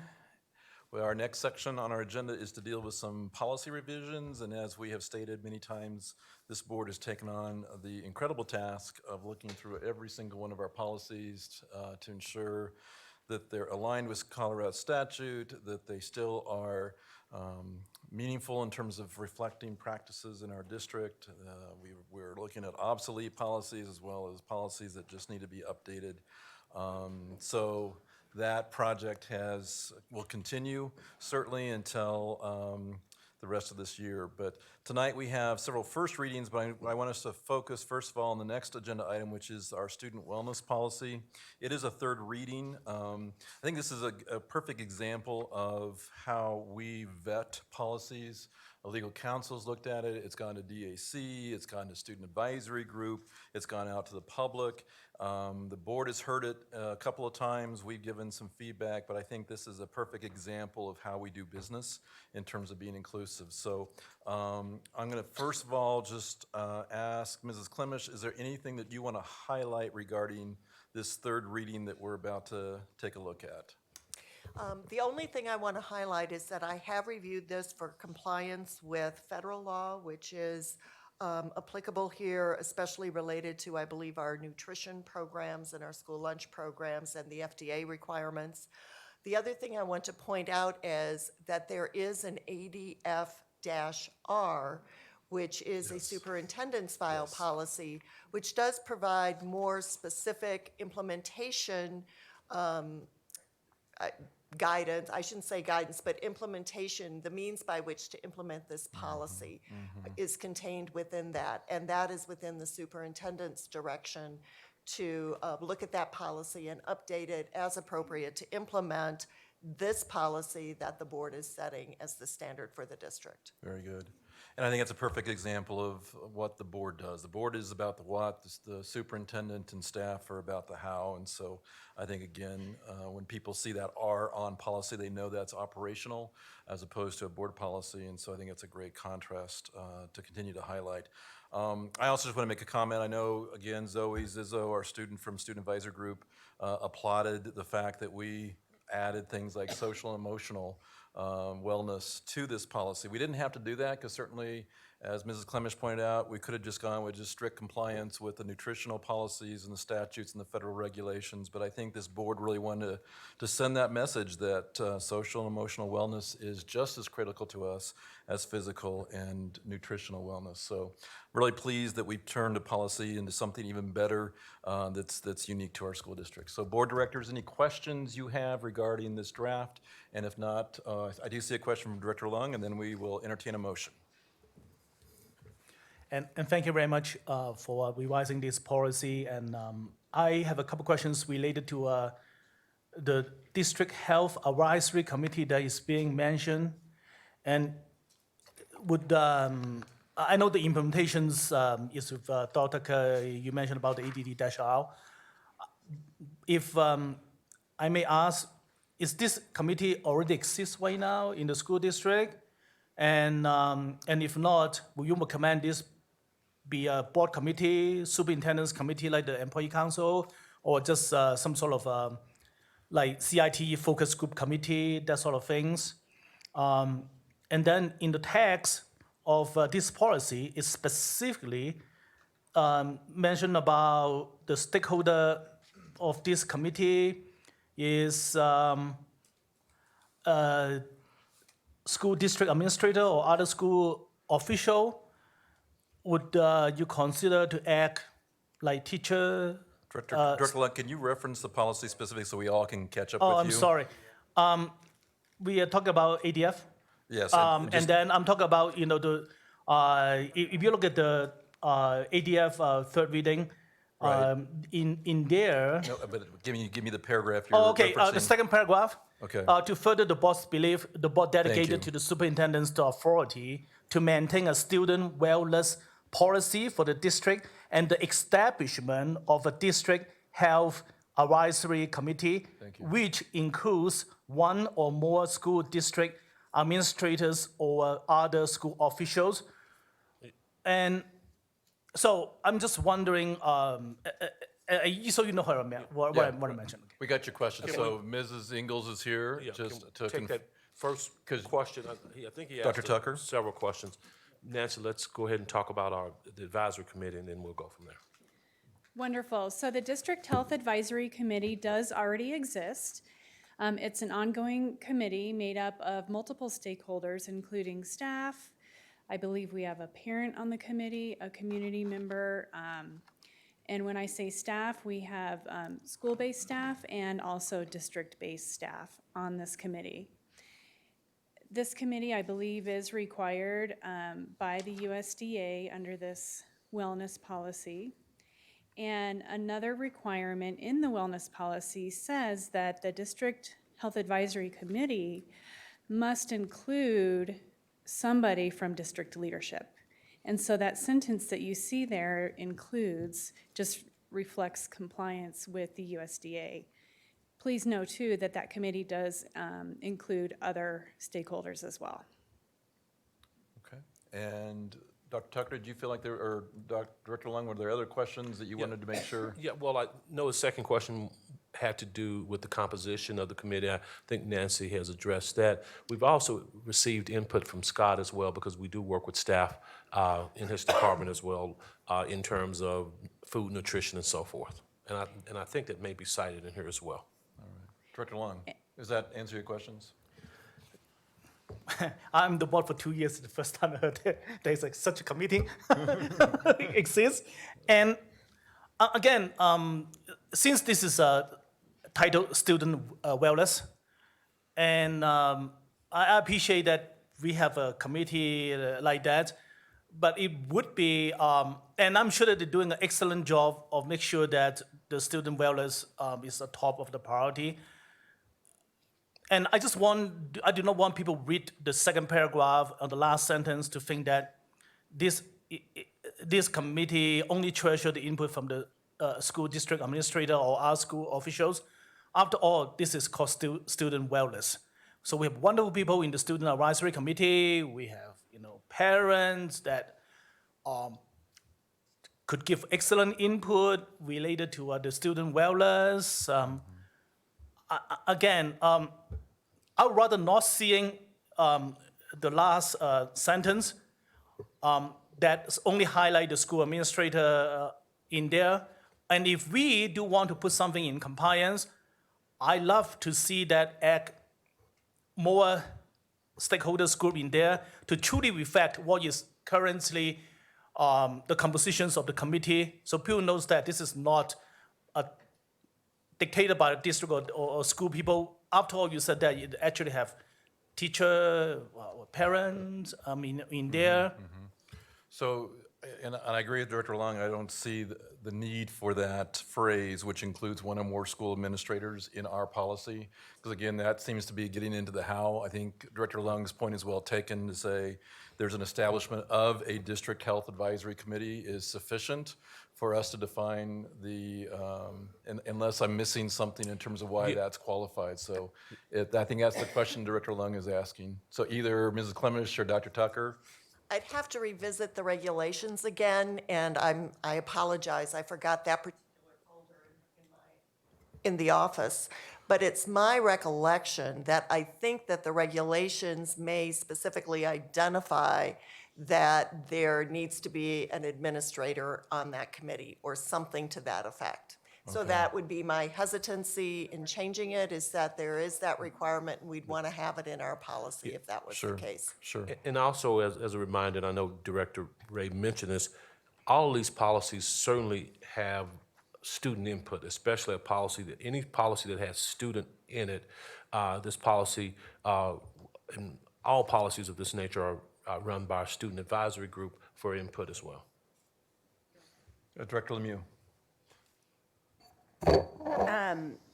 I think before we approve this, it might behoove us to make sure that it's in compliance. I'd hate to take something out and it not be in compliance, so if we could find that out. But I'm looking at The words includes one or more district administrators, I'm comfortable with that, especially given number 5 says it establishes a plan for measuring implementation of the district's wellness policy with consideration of the recommendations of the District Health Advisory Committee. So I think there's not only the language that is an inclusive language, not an exclusionary language.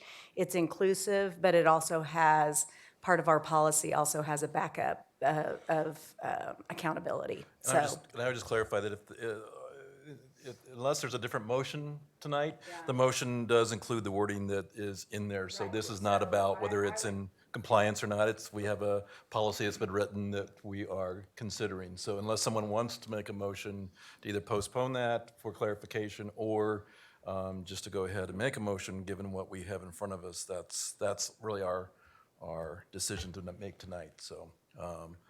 So with that, Director Lung? Can I make a comment? Please. Well, fundamentally, I have issues with the second paragraph because we specifically take out with the involvement of the board, parent, student, representative of the district's nutrition service, department, school administrator, teacher, health services, and the public. Again, so as the staff said that the current committee is truly inclusive committee that listen to all the voice, but then we are taking out that entire stakeholder in there and just left whatever it is in the current language.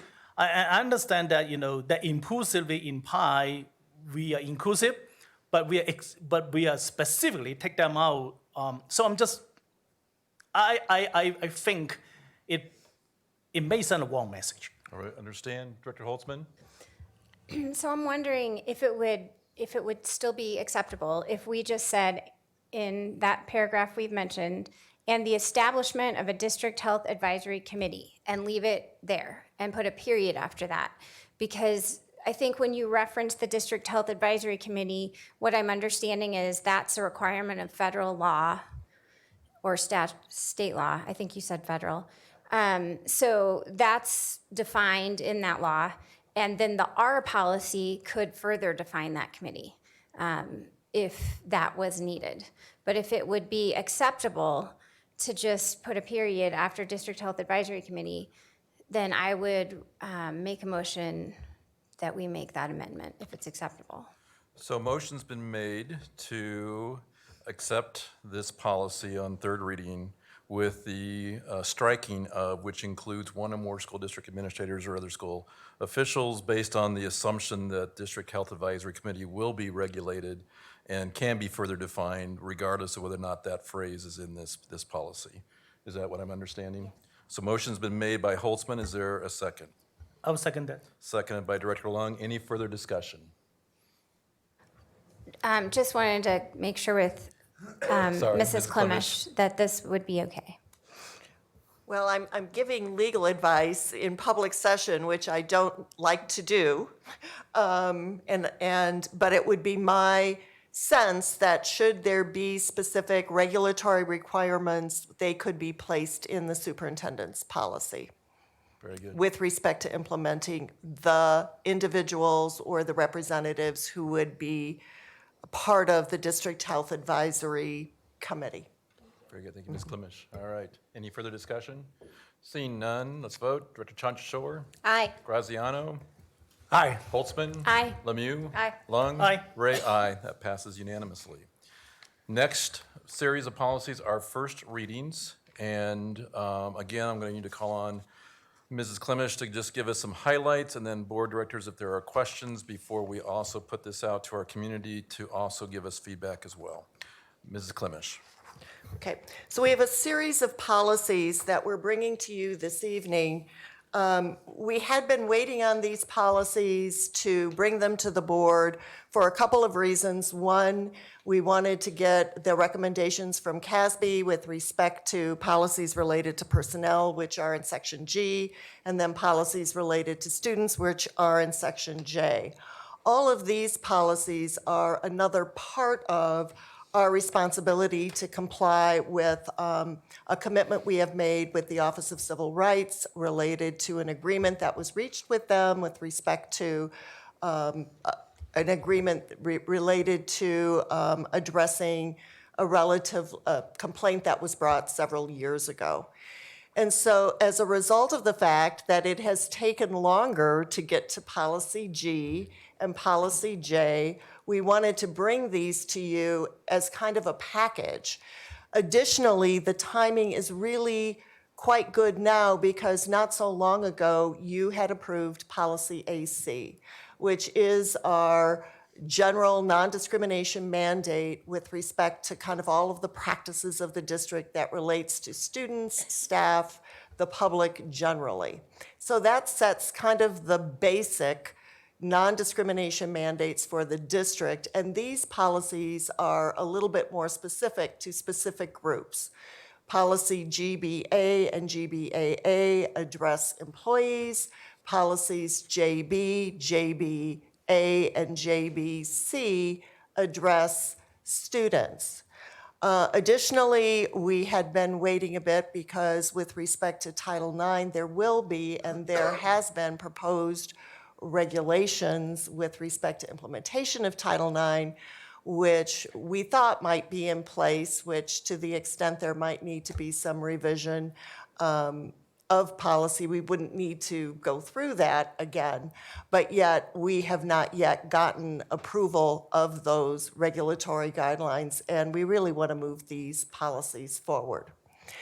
Finally, we now have a policy ACR, which is the superintendent's policy, superintendent's file for purposes of implementing policy AC, and provides the specific complaint procedure applicable to complaints raised alleging discrimination or harassment in violation of policy AC, and then any of the other policies which flow from that related to discrimination or harassment that would relate to students, staff, etc. And so now seems to be a really good time to bring these policies to the board for its consideration and adoption. I can tell you that most of the requirements in these policies already existed in our policies. We're really kind of updating and organizing our policies in a manner that will make them more usable, maybe more readily findable to our employees, to our students, and to our public. So for example, policy JBAA is the non-discrimination provision, non-discrimination, non-harassment policy that applies to employees. With respect to this policy, you can see that it identifies all the areas under the law in which discrimination is prohibited. And those specific terms really come from both federal and state law. In policy GBA, you will see that there are protections afforded from discrimination on the basis of age, I believe.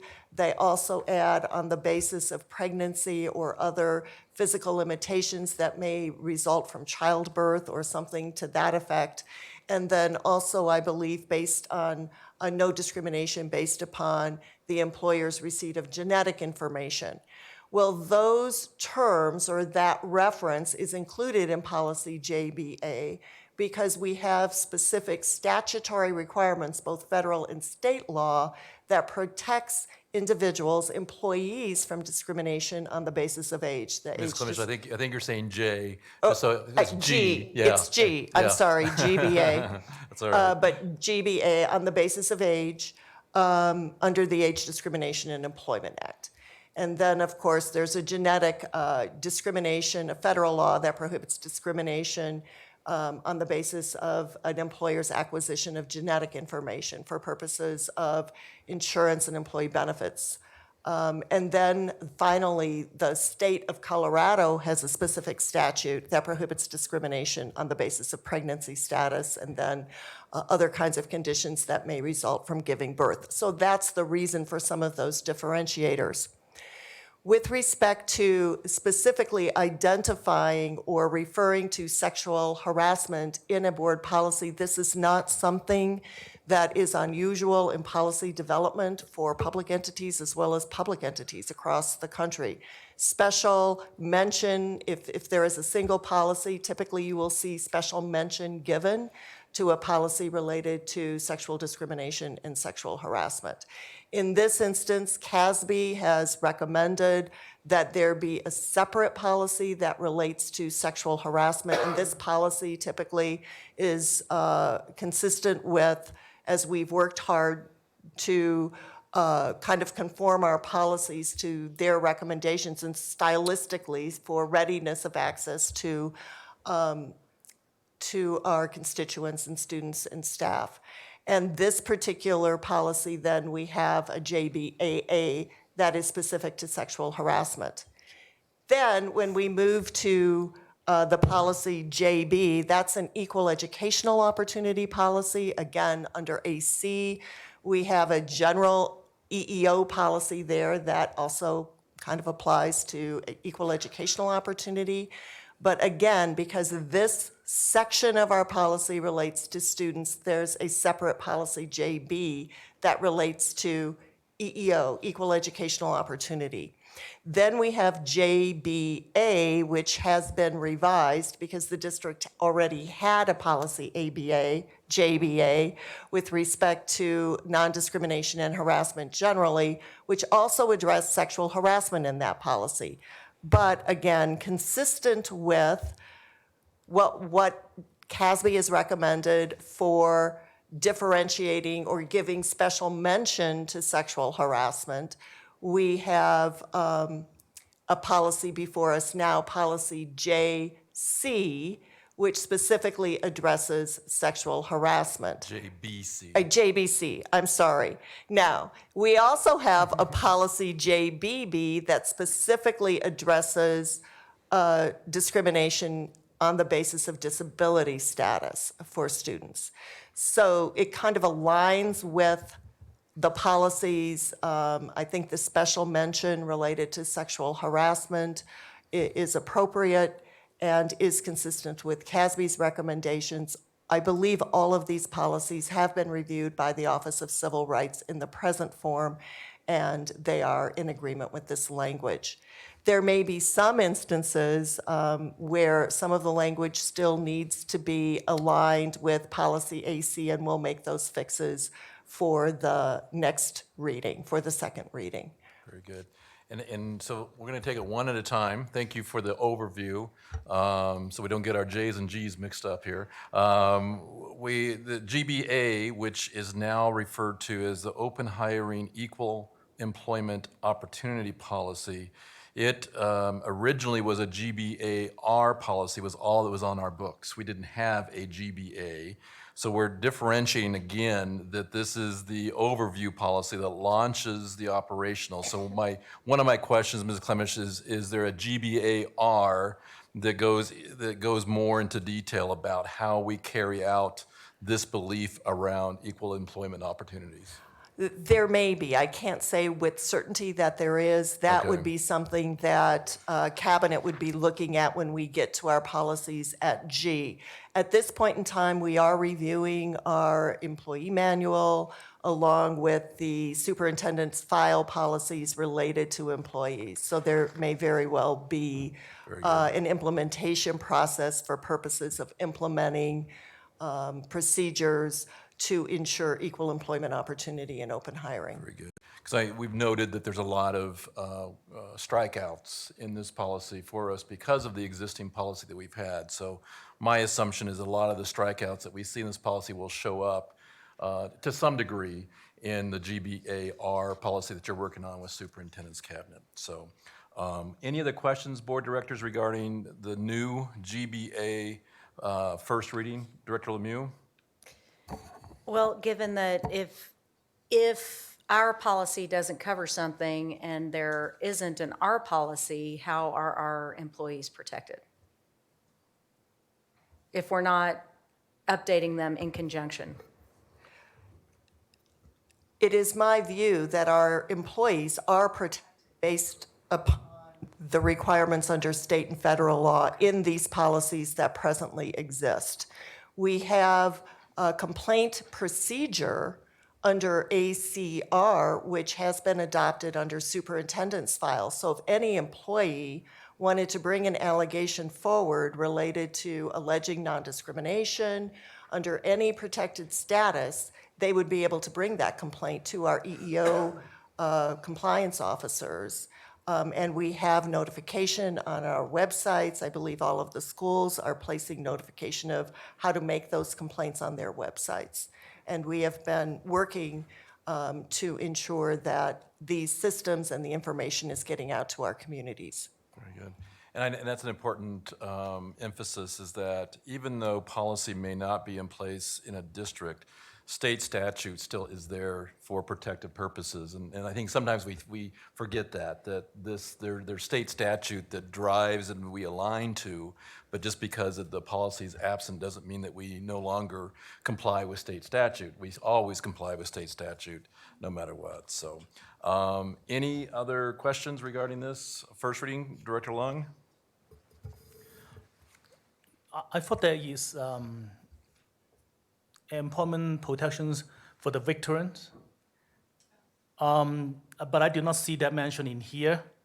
So I'm just curious, is it any reason why they're not being exclusively listed? There may be for veteran status or military status, et cetera. I think this recommended list, I believe, came to us originally from CASB, so I'd need to check with them to see if there's any reason why they were left out. But certainly, just as there wouldn't be any specific reason for excluding them in any way.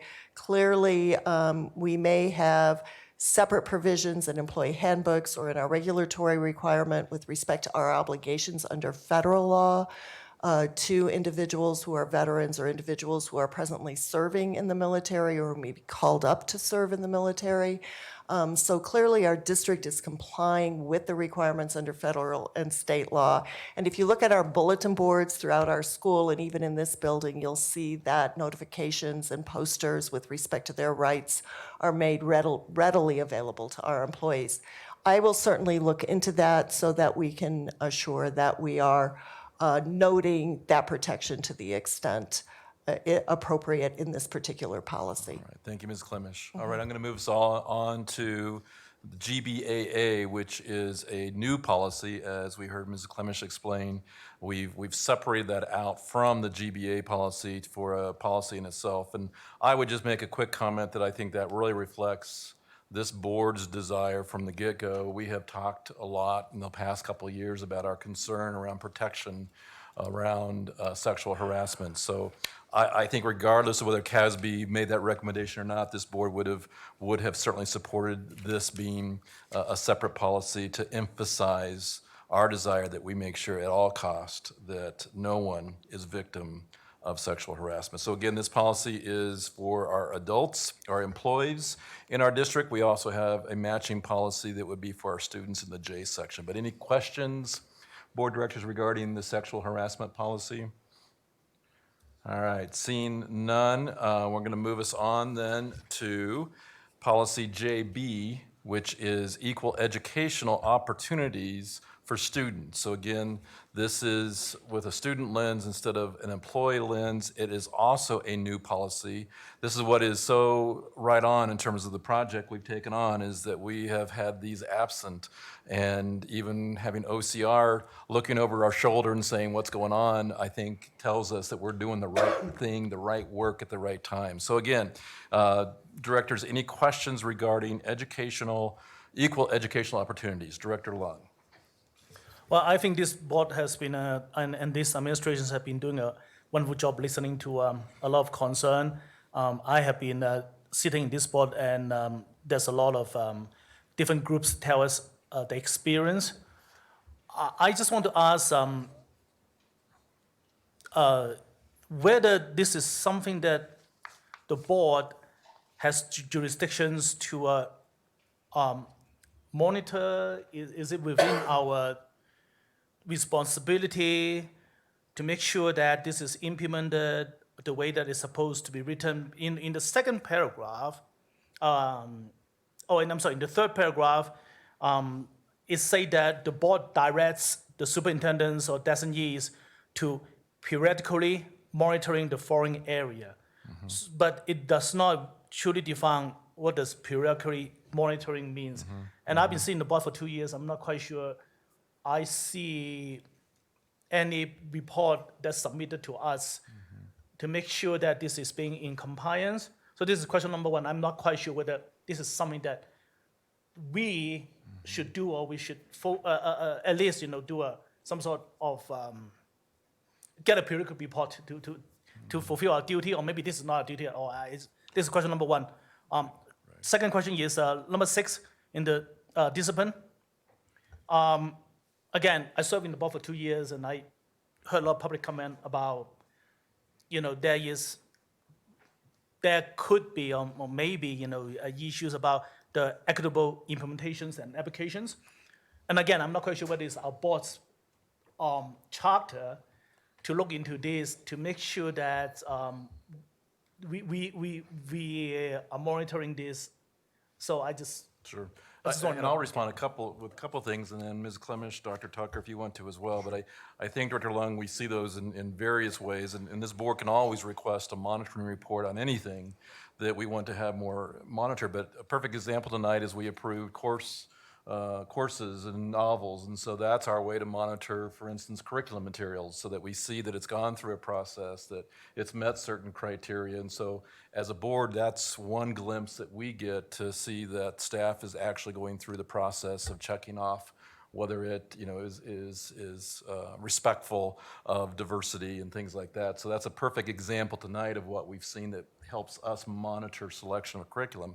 The other thing I would say is that in terms of discipline, we always get the state report that's produced, I think, by Mr. Reynolds in his office, that goes to the state, that identifies how many suspensions, how many expulsions, and ethnic breakdown of those disciplinary actions. So that would be another example of the monitoring that this board gets to do in terms of those kind of reports. However, if there's things on this list, that you feel like that we want to prioritize and talk with our superintendent about giving us more, we certainly have that privilege of doing.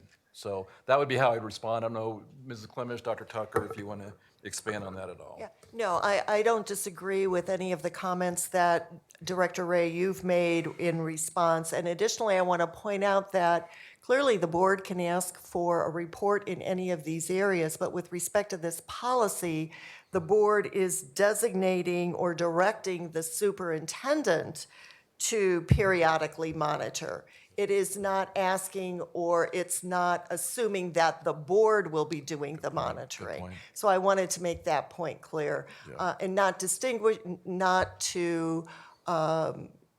negate in any way the board's right to request that kind of information, but to just make the point that it's not an obligation of the board under this policy. Very good. Thank you for that clarification. Very good. Any other questions, Director Chancho? Sure. Well, the only comment is I would agree with Director Lung believe it or not, Director Lung, in the conversation, periodically is pretty ambiguous. So I just am wondering about different language there. And again, my quick response is, and again, it's the how versus the what. So the what is saying that we assume that our superintendent is on a regular basis, periodically kind of means on a routine or regular or systematic way, is monitoring those reports. I don't think we ever want to get policy to choke the operation to say every 3 months or every 6 months. I don't think we want to get that defined, because then our superintendent loses that flexibility to prioritize certain areas that maybe he wants to monitor, if that makes sense. Yeah, I hear you on that. I think I'm reacting and wondering relation to what Director Lung said too, and then listening also to Ms. Clemish, the student access, reviewing the programs, activities, and practices.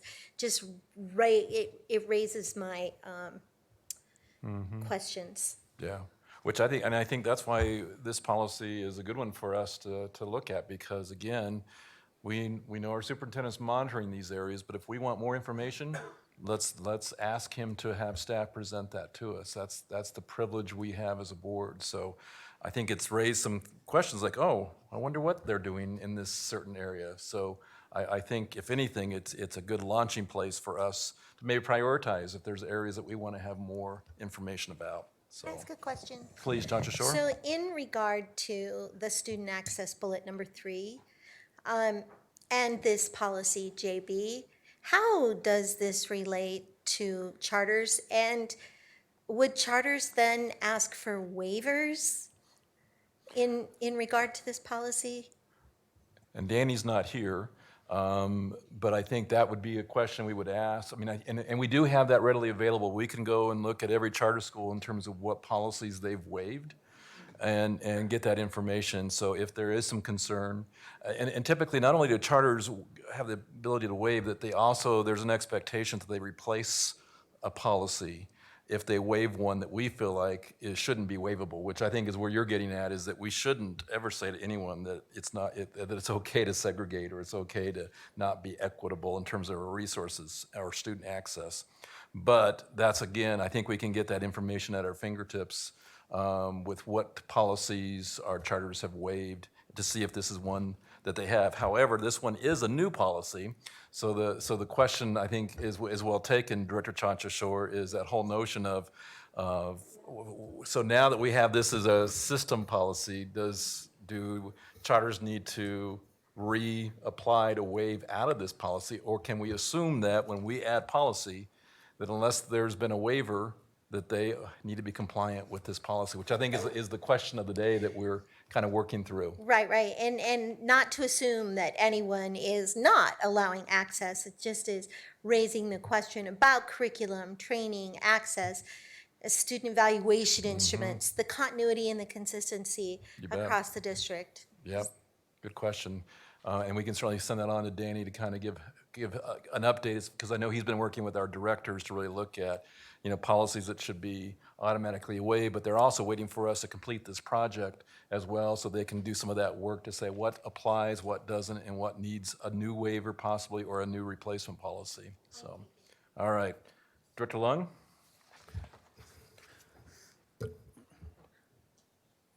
Well, my concern is that because this policy, the paragraph I just read, the third paragraph, specifically directs the superintendents or designee to periodically monitoring the following area. However, I do not see where does the board fit in, and that's why I asked my first questions. Because we directly dedicated to them to do the periodically monitoring this. And I understand that the board member can always ask for certain things, but these do not give the board a systematic way to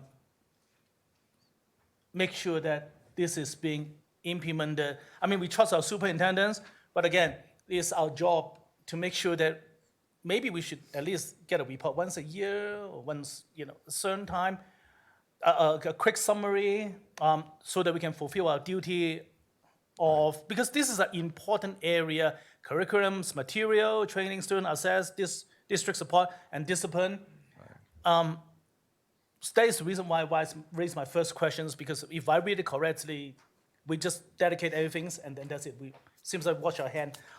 And then the second thing, I echo what Director Chancho Shaw's, talking about, how we could make sure that 60,000 students are being, no matter what type of school they're in, are being able to have a standard way of, for example, discipline, having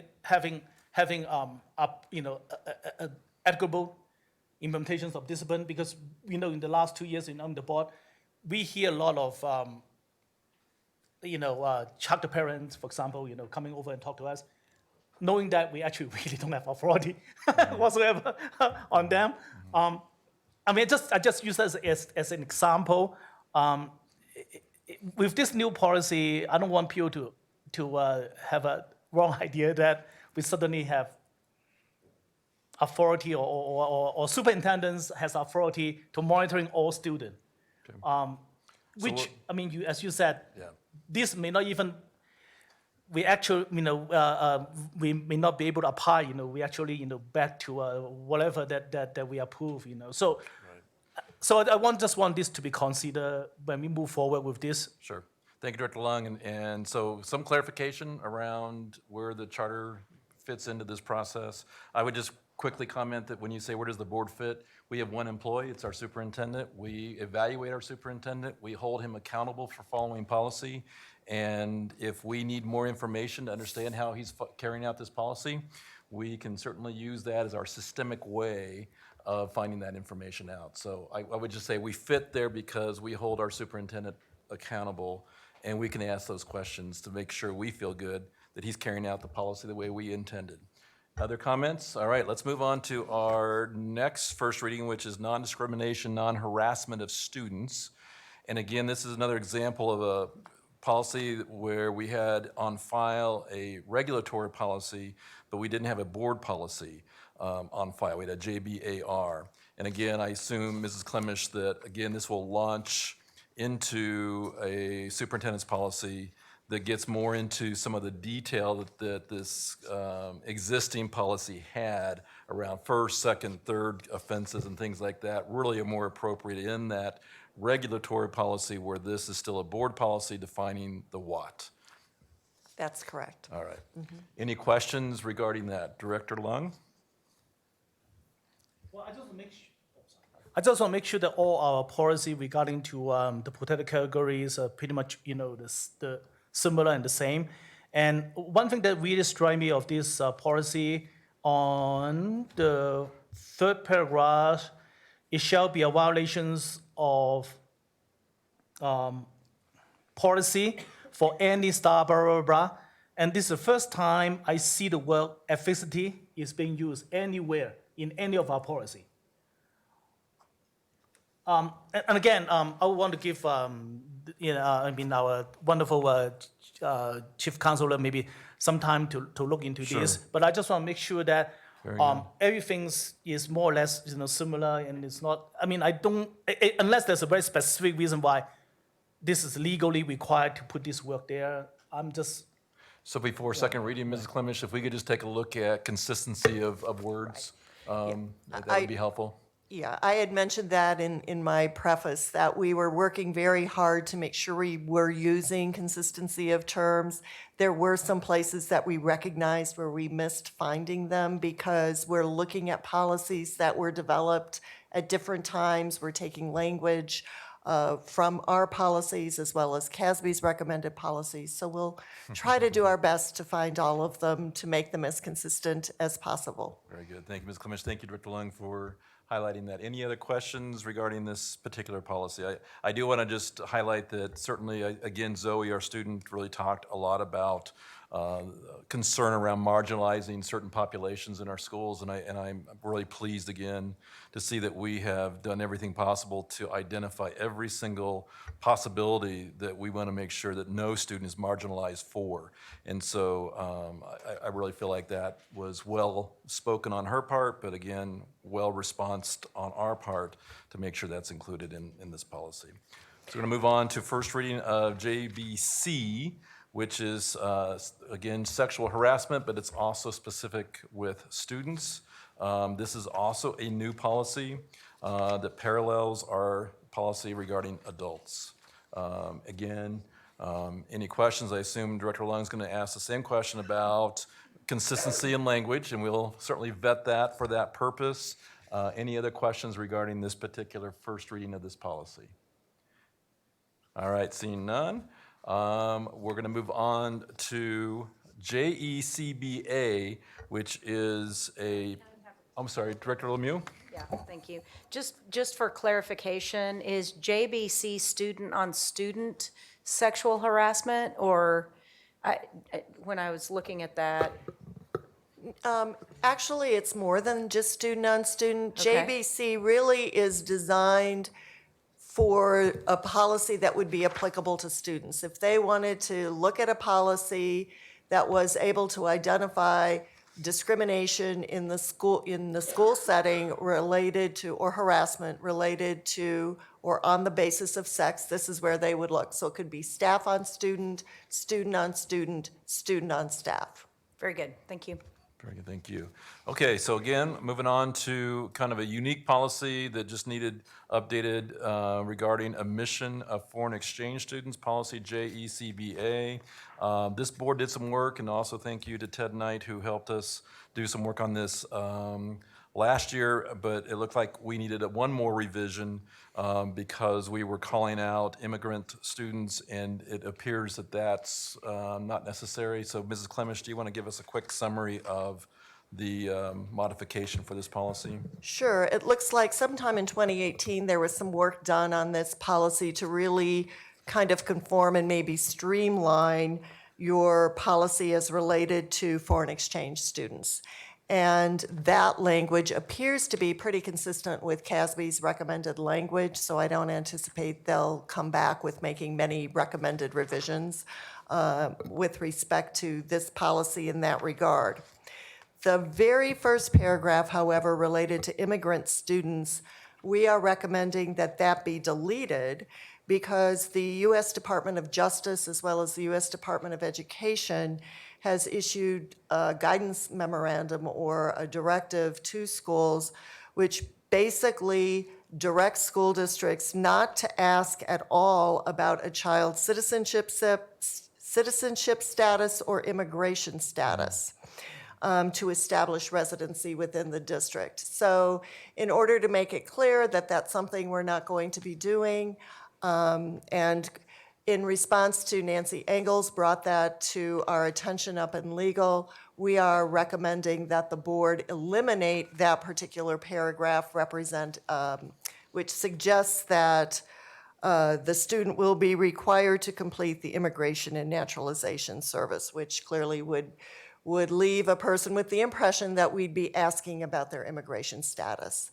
Additionally, with respect to the revisions to this policy, there is the last paragraph talks about non-immigrant visitors, and I reached out to Assistant Superintendent Knight and asked, are we actually allowing foreign students to come into our schools to visit on a short-term basis, that we have residency requirements, admission requirements with respect to students who enroll in our schools, and that it doesn't appear that there really is a need for this provision in our policies. So essentially, our recommendation is that this board policy be titled Admission of Foreign Exchange Students, relate specifically to just foreign exchange students, and that with respect to our other admission criteria, that we apply them consistent with the guidance established by or given to school districts across this country by the Department of Justice and Department of Education, and that we eliminate the paragraph referencing an inquiry into immigration status from our policies. I would just add to that comment, I compared the work that Mr. Knight did and that we did around a special student circumstance that we were really trying to resolve to help that student be able to remain in our district. And all that language that was worked on still is in this policy. So the strikeout of the immigrant language, it does not affect the work we did last year to protect a student that we thought would not be able to return to us otherwise. So just want to reassure board that we're not changing any of that from what we revised last year. Any other questions for Ms. Clemish regarding this policy? All right, very good. Well, we'll look forward to second readings of these policies at our next meeting, and I think Ms. Clemish, you've heard a couple of things we want to take a look at before second readings, and then also these will go out to our public through an email blast to give them a chance to ask questions as well that will help influence our conversation when we look at this at our next meeting. All right, Next item on our agenda is an action item that is authorizing expenditure of district funds totaling no more than $550,000 for purposes of the anticipated resolution of a pending workers' compensation matter and anticipated partial reimbursement from the district's insurer. We have received legal advice on that. Obviously, it's a confidential personnel issue that we really don't have an opportunity to discuss in public session, but we are required to take action regarding the legal counsel that we received during executive session. Is there a motion to accept this action that I just described? So moved. Moved by Lemieux, Second. seconded by Holtzman. Any further discussion? Seeing none. Chancho Shore, Pass. Graziano,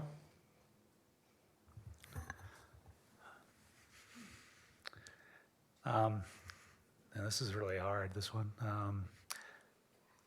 I'm going to vote aye.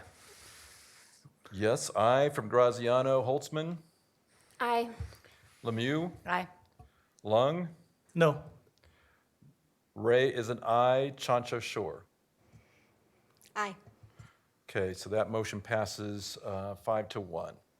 All right, we're moving on to Board of Education reports. I would just remind board that we are entering kind of a strange cycle with our board meetings where they don't fall on predictable dates. Our next board meeting, because of the election, is not till November 12th. Our agenda planning, therefore, is on November 1st at 10 o'clock. And then we also kind of go off our cycle as well in December. December 3rd would be when new board members are seated. December 12th, which is actually a Thursday, I want you to make sure you note that. That is due to that Business Services receives their mill levy information, and we have this very tight window when we have to approve it, so we had to move our meeting to that Thursday on the 12th. So just make note that our next three meetings, and for the public, November 12th, December 3rd, and December 12th. All right, other board reports. Director Chancho Shore. I just wanted to highlight a few things regarding the task force, the special education task force, and some information about some of the progress that has been made. I had a meeting with Nancy and her and two special ed directors to see some of the update that was specific feedback from the task force, the professional development that's occurring, the quarterly meetings with parents, the 13 category meeting explaining the different identification. For eligibility for an Eligibility, IEP. thank you. The evaluation process, they're having a meeting specific to what evaluation process looks like. They've been looking at progress monitoring. There's a whole entire, on November 13th, there's classified training sessions, and the training sessions are pretty comprehensive. It's 4 pages of different options that are different classified support members would have for training on that particular day, and all of the different opportunities for training that is occurring throughout our system. There's a effort for transparency and an effort for communication.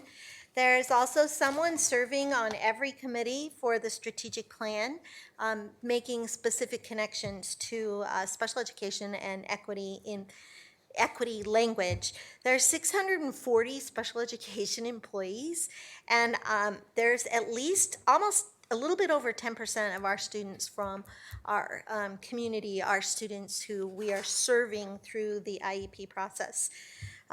There's so much that they have been providing since the task force. They're also still continuing to have conversations with members of the task force that want to continue to have conversations and providing communication. They're working and focused on consistency and continuity and working through the strategic plan. So in my conversation, I felt like to report a little bit that there's continuing and ongoing work through what has occurred through the Special Education Task Force. And I'm always asking for the specifics, and there are so many specifics that I wouldn't be able to sit here and talk to you about them in less than about 45 minutes.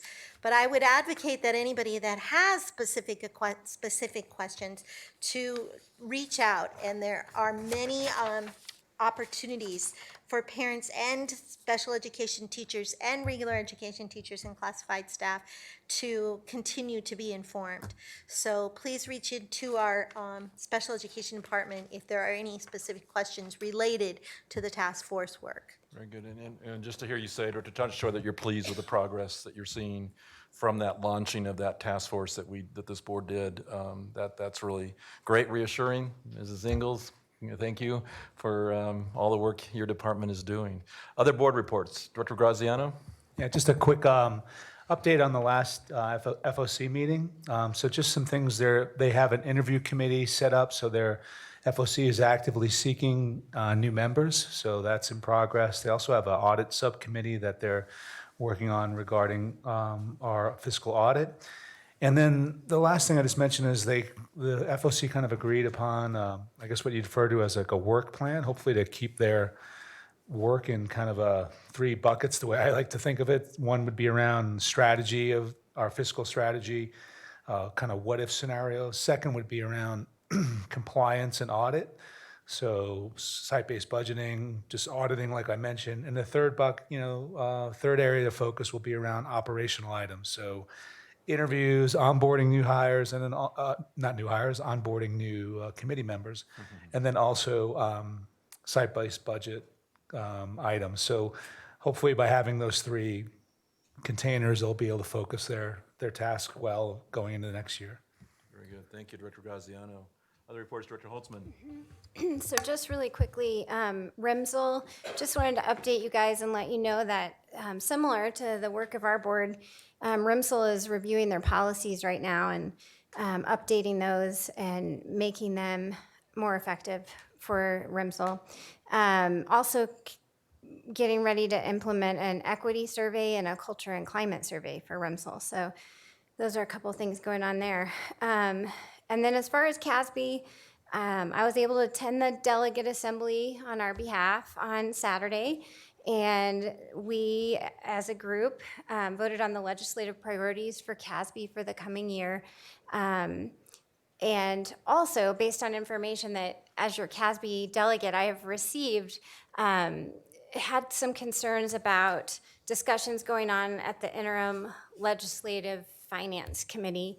And based on our board's legislative priorities that we unanimously adopted in April of 2019, one of which says that DCSD supports the state providing Colorado's public schools with adequate and reliable funding pursuant to a formula that balances federal, state, and local revenue sources, and it goes on, but that's the applicable part.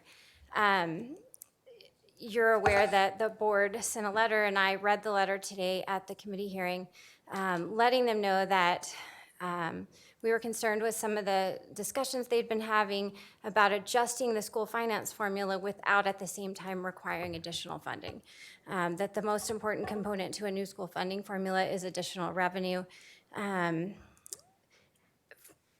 And one of the reasons we say that is because, for example, in Douglas County School District, the budget stabilization or negative factor that was implemented in 2009 has resulted in the state underfunding Douglas County School District by nearly $600 million. And we are not alone. Every school district in Colorado has been underfunded by the state. So just shared that information, shared specifics about how it would affect Douglas County School District negatively if new funds were not also included, and asked the interim committee on school finance to recognize and support the fact that additional revenue is a prerequisite to adjusting the current formula or implementing a new formula. And they're still in discussions and it proceeds, but I'll keep you updated, and I know that you all get updates also from CASB, so thanks. Well, I know on behalf of all of us, thank you for advocating for us at the Capitol, Director Holtzman, and really bringing to light that this is not necessarily the right fix for all districts, and we need to keep looking at revenue in terms of how do we infuse new revenue for schools when we're desperately in the hole as a state in terms of what should be funds that go towards our students. So thank you for doing the research and writing the letter and advocating on all our behalves. Appreciate that. Yes, please, Director Holtzman. So, and I just wanted to suggest that we put on a calendar, hopefully in the near future, that we look at the legislative priorities that we unanimously supported in April of 2019 and just make any updates that may be necessary.